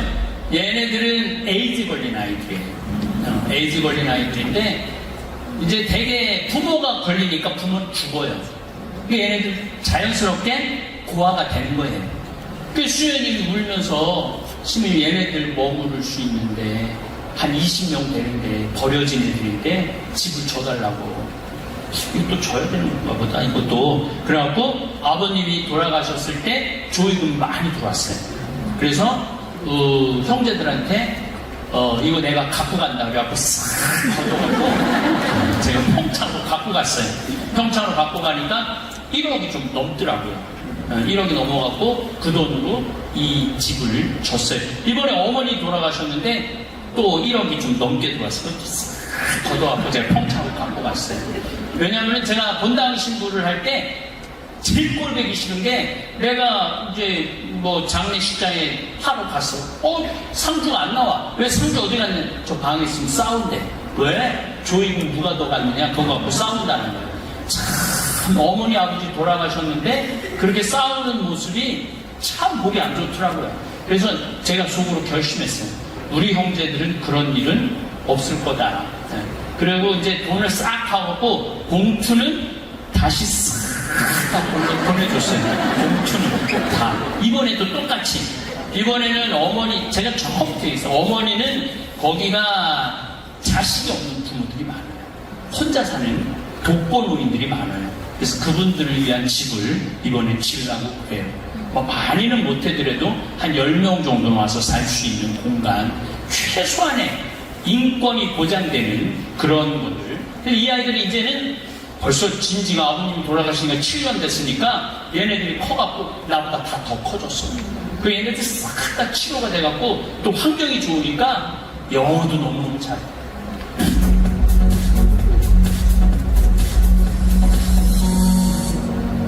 이렇게 아이들 선물을 준비하는 겁니다. 여기는 이제 묵둔들하고 이런 환경에서 공부하는 애들이 많아요. 우리가 얼마나 좋은 나라예요.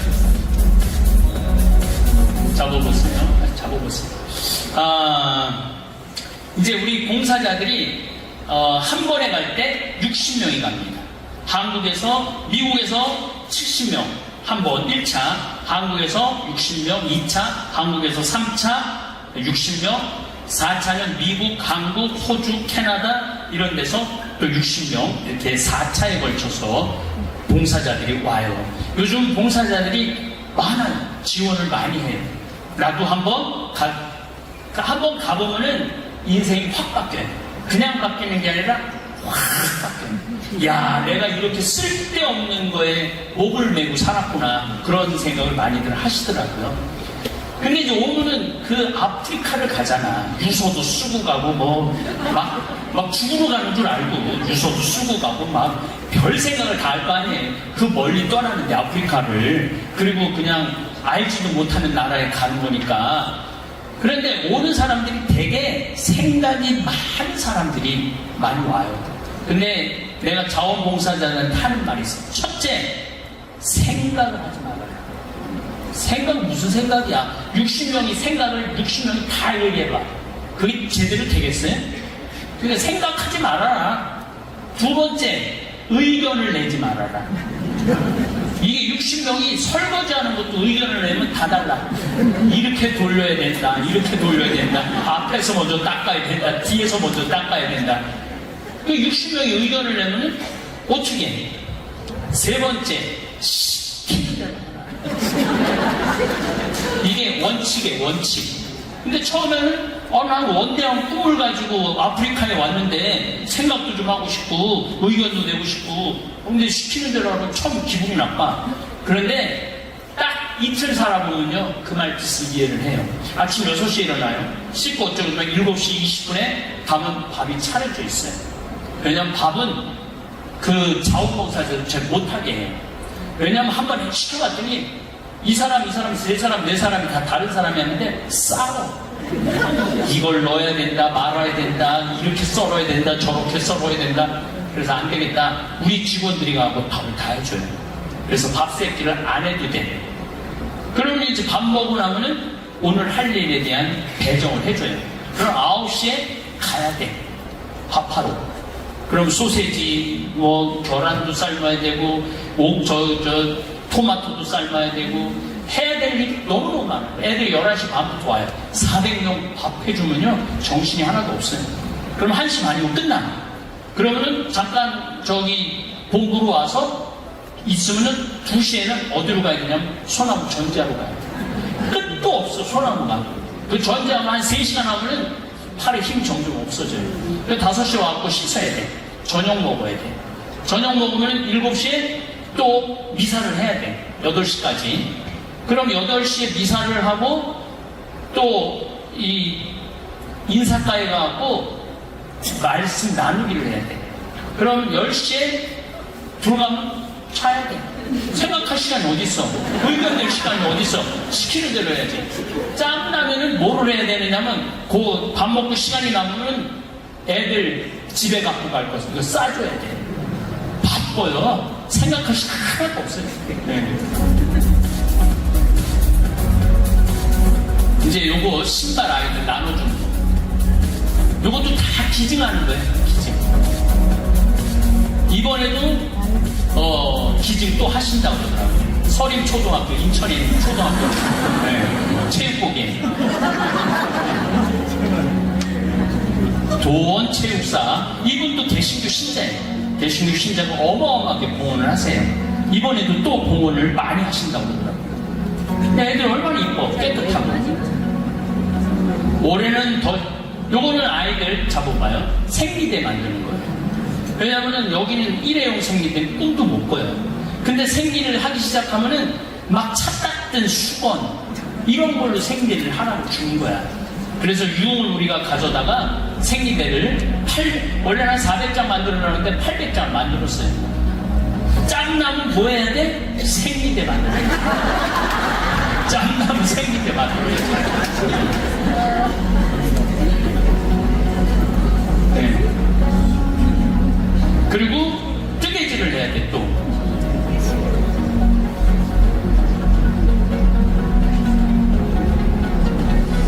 자 봐봐요. 왜 뜨개질을 해야 되느냐면 추워요. 그리고 여기는 난방시설이라는 게 전혀 안 돼 있어요. 그리고 그냥 흙으로 된 벽돌에서 그냥 벽돌도 아니지. 그냥 흙을 이렇게 대나무를 대고 바르는 거예요. 그리고 바닥도 흙이야. 추워. 굉장히 추워요. 그렇기 때문에 목도리도 필요하고 모자도 필요하고 그래요. 그러니까 밥 먹고 나면 바로 뭐 해야 돼? 뜨개질 해야지. 그래갖고 이렇게 만들어갖고 처음 배우는 사람들도 많아요. 여기 와갖고. 그래서 뜨개질 배워갖고 이렇게 많이 만드는 거예요. 예.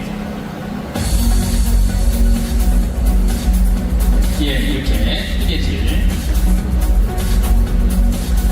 그리고 이제 집에 아이들 이제 갖고 갈 것들을 이렇게 전부 다 이제 포장을 하는 거예요. 근데 이제 집에 갈 때 애들이 이 무거운 걸 갖고 가는데도 아이들이 이렇게 좋아하는 거야. 네.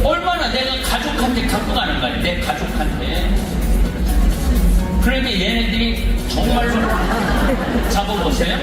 얘네들 성당 다니는 애들이 거의 없어요. 근데 묵주를 거는 걸 그렇게 좋아해요. 근데 성당은 안 다니는데 묵주는 다 걸고 다녀요. 네. 네.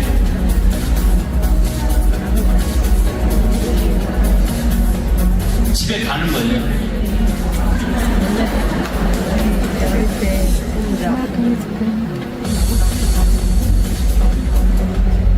이제 운동회 하는 겁니다.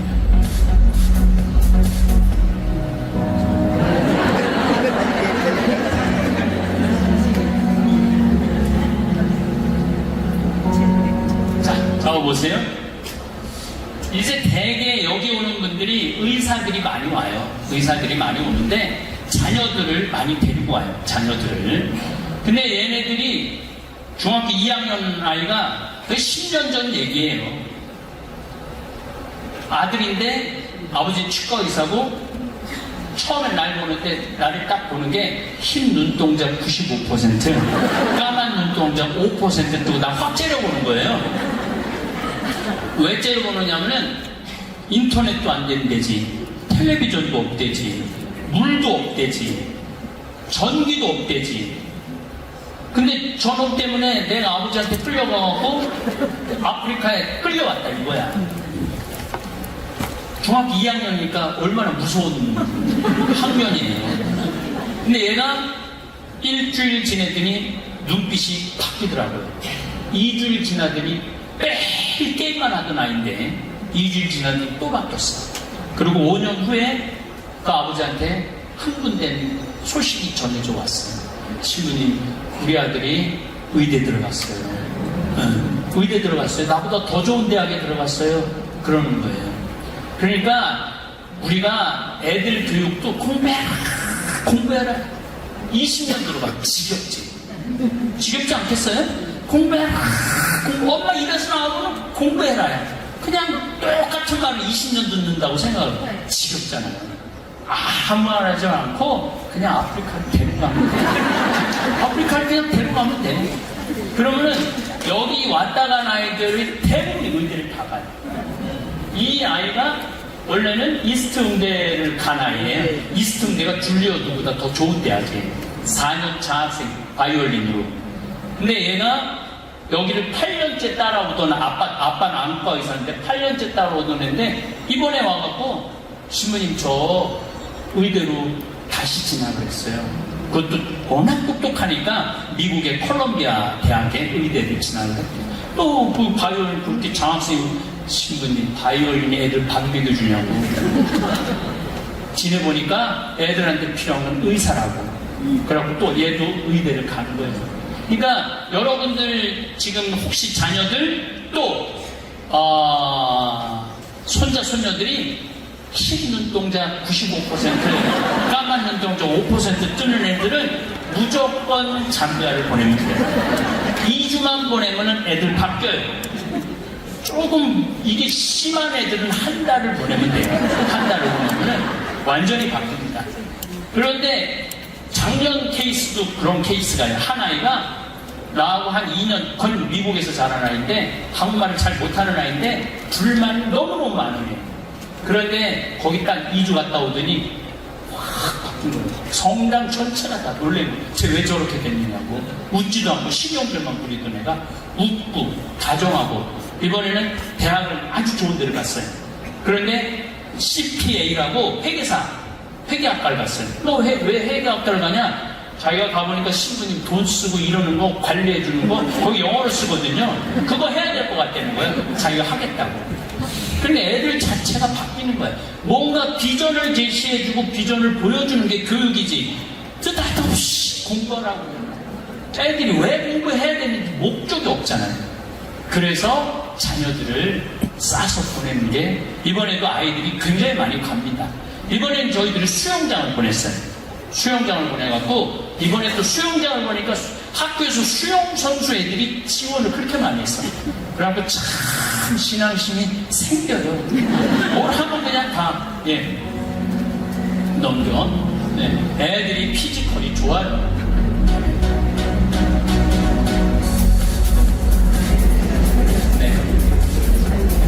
올해는 아주 2달 동안 이런 프로그램 매일매일 합니다.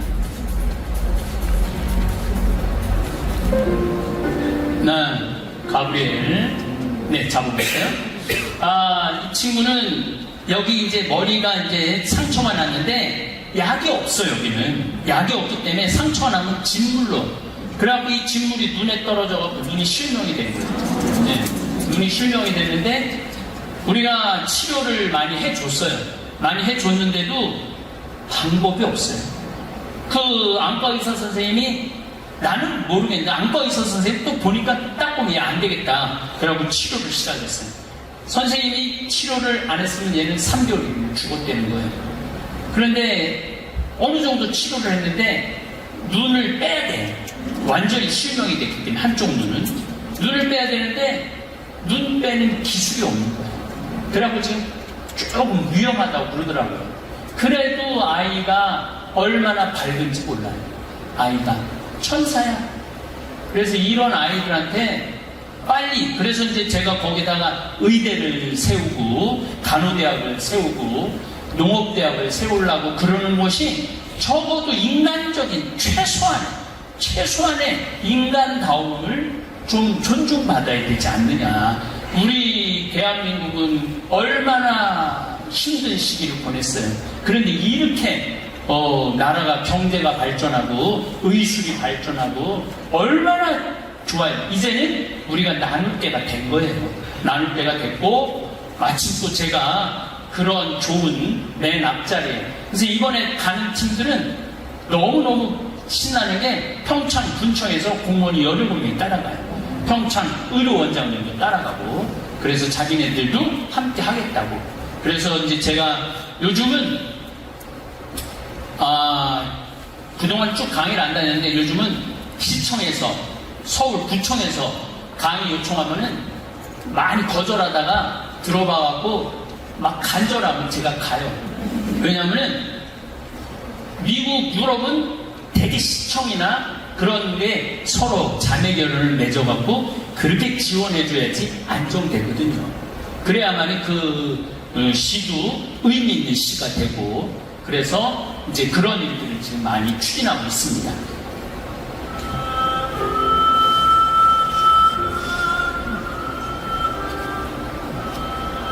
이분은 잡아보세요. 이분은 호주 시드니에서 오신 분인데 여기다 내가 간호대학을 이제 지으려고 했는데 이분이 간호대학장을 3번을 했대요. 호주에서. 그리고 이분이 간호대학 교수를 양성하는 분이래. 그래갖고 스스로 온 거예요. 스스로.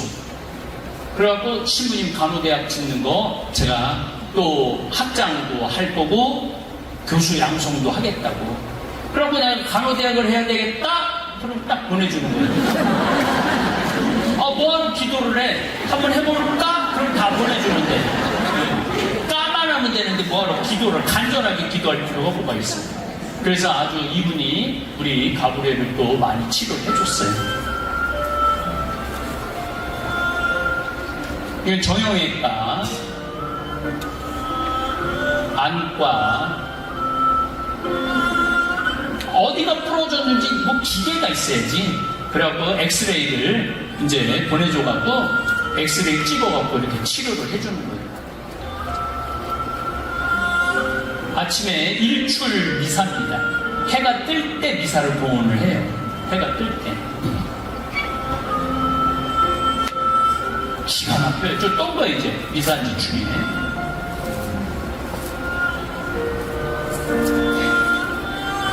자, 봐봐요.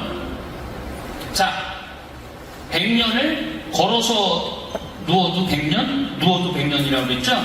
우리가 인생을 100년을 살면은 2가지가 꼭 필요해요. 재미가 있어야 돼. 인생을 사는데 재미가 없으면은 재미가 하나도 없잖아. 재미가 없으면은 사는 게 재미가 하나도 없잖아. 재미만 있으면 안 돼요. 그럼 노름을 할 수도 있고, 바람을 필 수도 있고, 술도 먹을 수 있고, 자기가 좋아하는 일만 할 수 있어. 남 신경 안 쓰고. 그런데 100년을 살려면은 의미도 있어야 돼. 내가 재미있는 일을 하는데 의미가 있어. 이건 너무너무 좋은 거예요. 내가 의미 있는 일을 하는데 재미가 있어. 그럼 너무 사는 게 신나요. 제가 아프리카까지 가는데 가는 시간이 비행기 타는 36시간이에요. 이틀을 가요. 이틀을 가는데 사람들은 하여튼 주변 사람들은 그게 가능하냐고 어떻게 이렇게 13년을 변함없이 그냥 가서 산다고 그러느냐고. 재밌어요. 의미가 있고. 그 소나무가 어떻게 자랐을까? 수박은 어떻게 됐을까? 벼는 어떻게 잘 자랐을까? 지금 초등학교 짓기 시작하는데 교실은 잘 졌을까? 뭐 이런 생각을 하면은 가고 싶고 재밌고 의미가 있어요. 더욱이 저는 너무너무 감사하게도 많은 사람들이 81살들이 돈을 너무너무 많이 보내줘. 그래서 재정적인 거에 스트레스를 거의 안 받아요. 재정적인 거에. 그러니까 재밌지, 의미 있지. 그럼 100년 사는 게, 저는 1년 사는 게 100년 사는 것 같이 살아요. 1년 사는 게. 1월 달에 제가 미국을 갔다 왔어요. 200년 전에 내가 미국을 갔으면은 1년 준비해야 되고, 2년 준비해야 되고, 가는데 2년 걸리고, 또 가서 뭐 일하는데 한 3, 4년 걸리고, 돌아오는데 한 3, 10년 걸려요. 근데 한 달 만에 갔다 와. 제주도 제가 지금 여기 계속 1년에 한 5번 정도 내려오거든요. 옛날 같으면 6개월, 7개월, 여기서 일하는 데는 1년. 그러니까 5년, 10년 제주도 내려오는데, 옛날 같았으면 내가 여기 공천포 거기 돌아보고 강의하고, 설문대 가서도 강의하고, 제주대학도 가서 강의하고, 여기 강의 많이 내려왔거든요. 성당에 많이 가고, 농협에도 강의하고, 제주도. 그 많은 것들을 그냥 비행기 타고 50분이면 내려오는데, 그러니까 옛날에 1년 한 10년 할 걸 난 1년에 다 해. 그리고 이제 가면 이제 아프리카 또 가요. 500년 전에 아프리카 간다고 생각을 해봐요. 몇 년이 걸릴 것 같아? 그러니까 1년 또 갔다 와서 또 전 유럽을 또 가야 돼. 그리고 또 갔다 와서 미국을 또 갔다 와야 돼. 그리고 이제 여기 9번 내려와야 돼. 9월 달에 또 무슨 상공인 무슨 회의가 있대. 전국 회의. 이거 강의해달라고 그래갖고 거기 또 내려오고.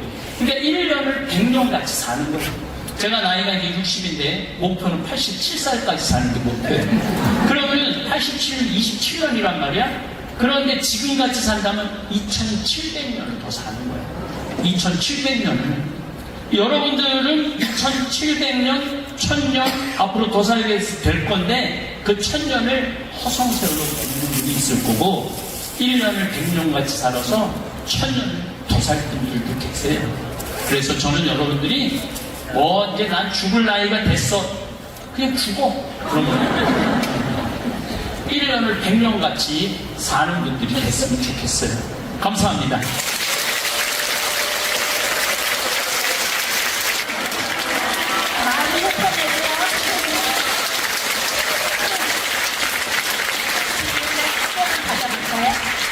이렇게 귀한 자리 해주셨는데 여러분 사실은 이게 시간이 안 되지만 여러분이 꼭 한 분만 질의응답 시간 갖도록 하겠습니다. 혹시 해주실 분 있으면 저희 스텝이 마이크를 가져다 드릴 겁니다. 손으로 표해 주시고요. 없으시면 여기 있네요. 마이크 부탁드립니다. 없으시면 제 거 갖다 드릴게요. 나오시면서 말씀해 주시면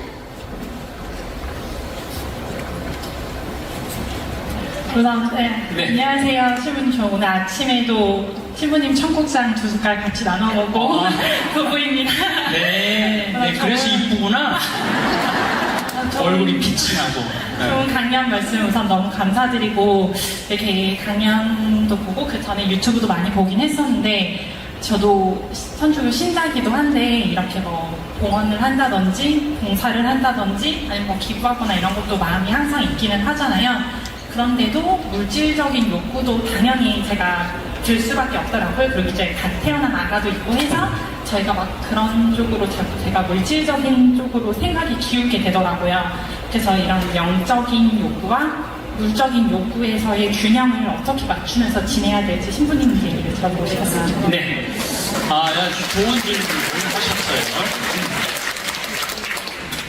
하셨어요. 이게 내가 뭔가를 마음을 계속 갖고 있다 보면은 기회가 오더라고요. 한 분이 한 5억인가를 보냈어요, 저한테. 그래서 왜 이렇게 큰 돈을 보냈느냐고, 자기가 15억인가 아파트를 주고 샀는데 그 아파트가 25억이 됐대요. 그리고 이제 자기는 나이를 먹어갖고 그 아파트 큰 거를 정리를 하다 보니까 15억에 샀는데 25억, 10억이라는 돈이 더 재산이 불려졌는데 이걸 의미 있는데 쓰고 싶다고. 그래서 그 5억을 신부님 쓰시라고, 학교 짓는데 쓰시라고 보내셨어요. 그러니까 내가 누군가를 도와주고 싶고 뭔가를 하고 싶은데 지금 안 해도 돼요. 그 마음을 지니고 있다가 보면은 그런 기회가 오더라고요. 그런 기회가 올 때 이렇게 기쁘게 낼 수 있는 분은 이런 마음을 계속 가지고 있는 분이 내는 거지, 그런 마음을 안 갖고 있는 분은 이거 내가 또 어디다가 또 땅을 살까? 아파트를 투자할까? 주식을 할까? 이게 처음 가진 마음이 예쁘다 보면은 나중에 기회가 올 때 선택을 할 때 쉽게 되더라고요. 내가 그런 분들을 참 많이 만나고 봅니다. 감사합니다. 감사합니다. 참 좋은 의미의 좋은 답변을 위한 모습을 가지셨죠? 저희들은 항상 인생을 살아나가면서 비전을 갖습니다. 뜻이 있는 곳에 길이 있다 하죠. 황청현 신부님 항상 뜻을 품고 그 길을 걸어 나가고 계신 것 같습니다. 강의를 들으면서 눈물이 나기도 하고 가슴이 먹먹하기도 하고 어떨 때는 가슴이 뻥 뚫리기도 했는데 이렇게 멋진 강연 해주신 거 너무 감사드리고요. 선생님, 죄송합니다. 내가 항상 선생님이란 말은 가장 존경하는 사람한테 쓰는 말이거든요. 용서하시고요. 황창현 신부님, 국뽕 황창현이라고 불러드리고요. 내가 제뽕은 쟤한테 붙이려고 그랬거든요. 저한테. 제주를 사랑해서 제주에 사는 사람, 제뽕 황창현 신부님이라고 불러드리겠습니다. 여러분 큰 박수를 부탁드립니다.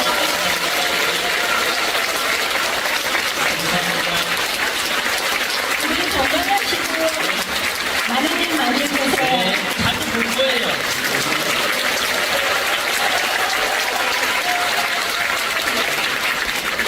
성공한 사람들을 보면 크게 두 부류로 나뉘는 걸 알 수 있습니다.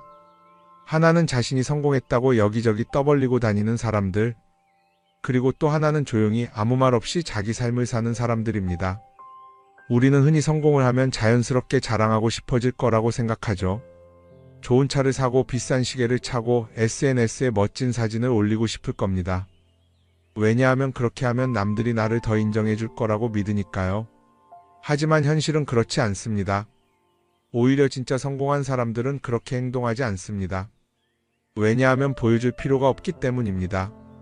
돈이 많다고 높은 자리에 있다고 유명하다고 해서 굳이 그걸 드러낼 필요는 없습니다. 그걸 아는 사람들은 이미 알고 있고 모르는 사람들은 알 필요가 없죠. 그런데도 굳이나 성공했다고 떠드는 사람들이 있습니다. 그런 사람들은 왜 그럴까요? 간단합니다. 그 사람들은 사실 그렇게까지 성공한 게 아니기 때문입니다. 우리는 종종 SNS에서 성공한 사람들을 봅니다. 해외여행을 가고 고급 레스토랑에서 밥을 먹고 멋진 차를 타고 다니는 모습? 그런데 가만히 보면 그런 걸 보여주는 사람들은 언제나 뭔가를 팔고 있습니다. 강의를 팔든 자기 브랜드를 홍보하든 아니면 단순히 자기 자존감을 유지하려고 하든 간에 결국 목적이 있는 거죠. 진짜 부자들은 그렇게 하지 않습니다. 오히려 조용히 아무도 모르게 자기 일을 합니다. 왜냐하면 자랑해서 얻을 게 없기 때문입니다. 오히려 괜히 잘난 척했다가 사람들에게 이용당하거나 시기와 질투를 받거나 쓸데없는 오해를 사는 게 더 피곤합니다. 이건 단순한 돈 이야기가 아닙니다. 사회적인 성공을 이룬 사람들도 마찬가지입니다. 진짜 실력 있는 사람들은 자기 실력을 굳이 떠벌리지 않습니다. 왜냐하면 그럴 필요가 없으니까요. 자기 분야에서 최고라면 사람들이 먼저 알아서 찾아옵니다. 반대로 실력이 부족한 사람일수록 자기를 포장하려고 애씁니다. 우리가 흔히 듣는 말이 있죠. 빈수레가 요란하다. 이 말이 괜히 있는 게 아닙니다. 정말 내실이 있는 사람들은 굳이 시끄럽게 굴지 않습니다.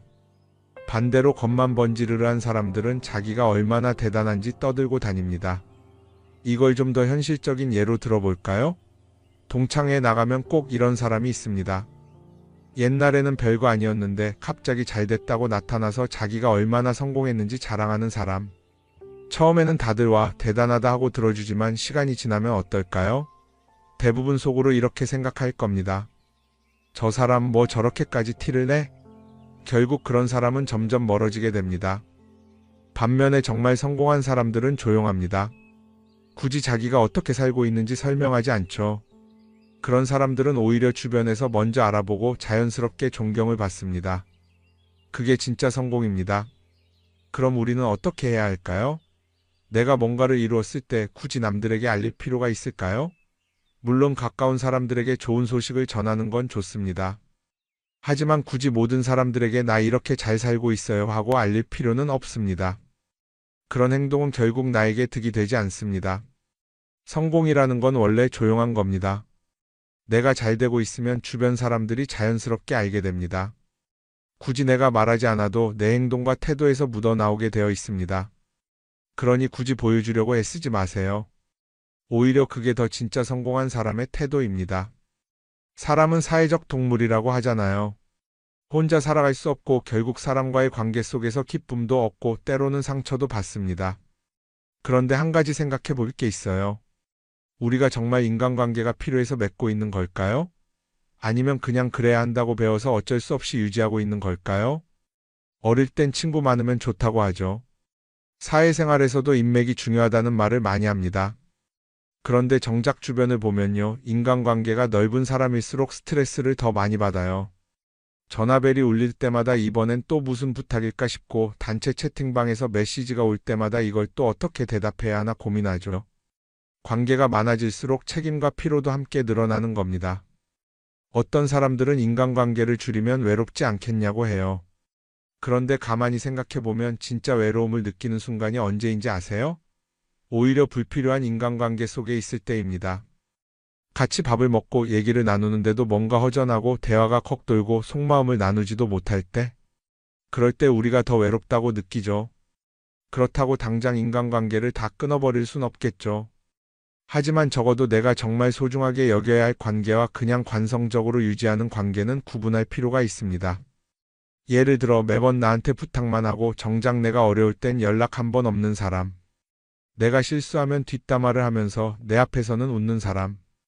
이런 관계를 굳이 계속 이어갈 이유가 있을까요?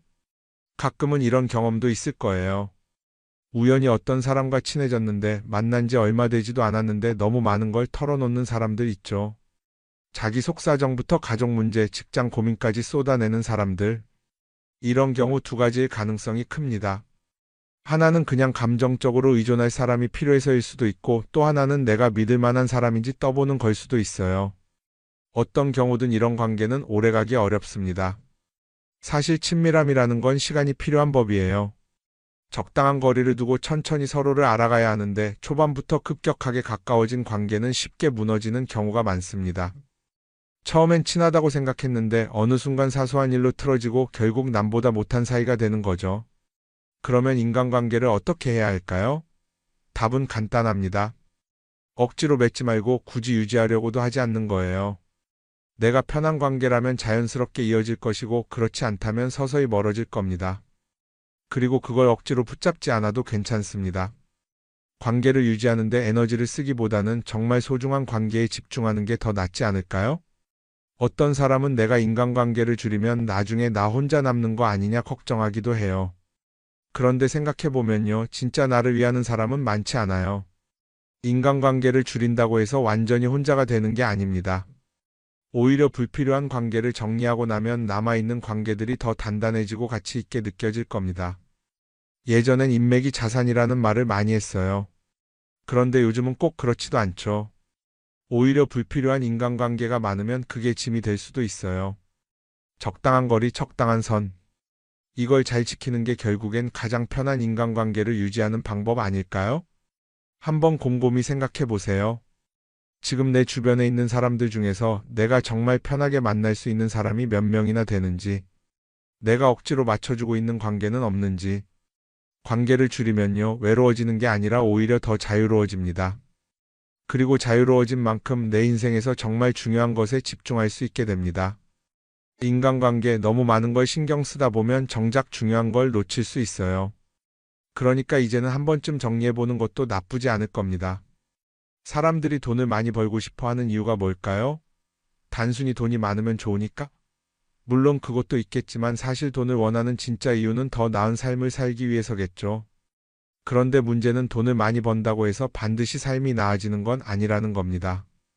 오히려 더 많이 벌수록 더 많이 쓰게 되는 경우가 많아요. 가끔 이런 생각해 본 적 없으세요? 예전에는 돈이 지금보다 훨씬 적었는데 이상하게 그때가 더 여유로웠던 것 같다. 왜 그럴까요? 사실 우리가 원하는 건 돈 그 자체가 아니라 돈을 통해 얻을 수 있는 자유인데 돈을 벌면 벌수록 그 자유를 잃어버리는 경우가 많아요. 더 좋은 차, 더 좋은 집, 더 좋은 옷을 사면서 점점 더 많은 돈이 필요해지고 결국엔 돈을 벌기 위해 또다시 일해야 하는 악순환에 빠지게 되는 거죠. 한번 생각해 봅시다. 우리가 정말 필요해서 뭔가를 사는 경우가 얼마나 될까요? 필요해서라기보다는 남들이 가지고 있으니까, 없어 보이기 싫으니까, 혹은 그냥 기분 전환을 위해서 소비하는 경우가 훨씬 많아요. 그리고 그런 소비를 할 때마다 스스로 이렇게 합리화를 하죠. 이 정도는 나를 위한 투자야. 그런데 가만히 보면 그 소비가 진짜 나를 위한 소비인지 아니면 그냥 사회가 만든 기준에 끌려가고 있는 건지 헷갈릴 때가 많습니다. 예를 들어 예전에는 스마트폰 하나면 충분했는데 이제는 스마트워치도 있어야 하고 무선 이어폰도 필요하고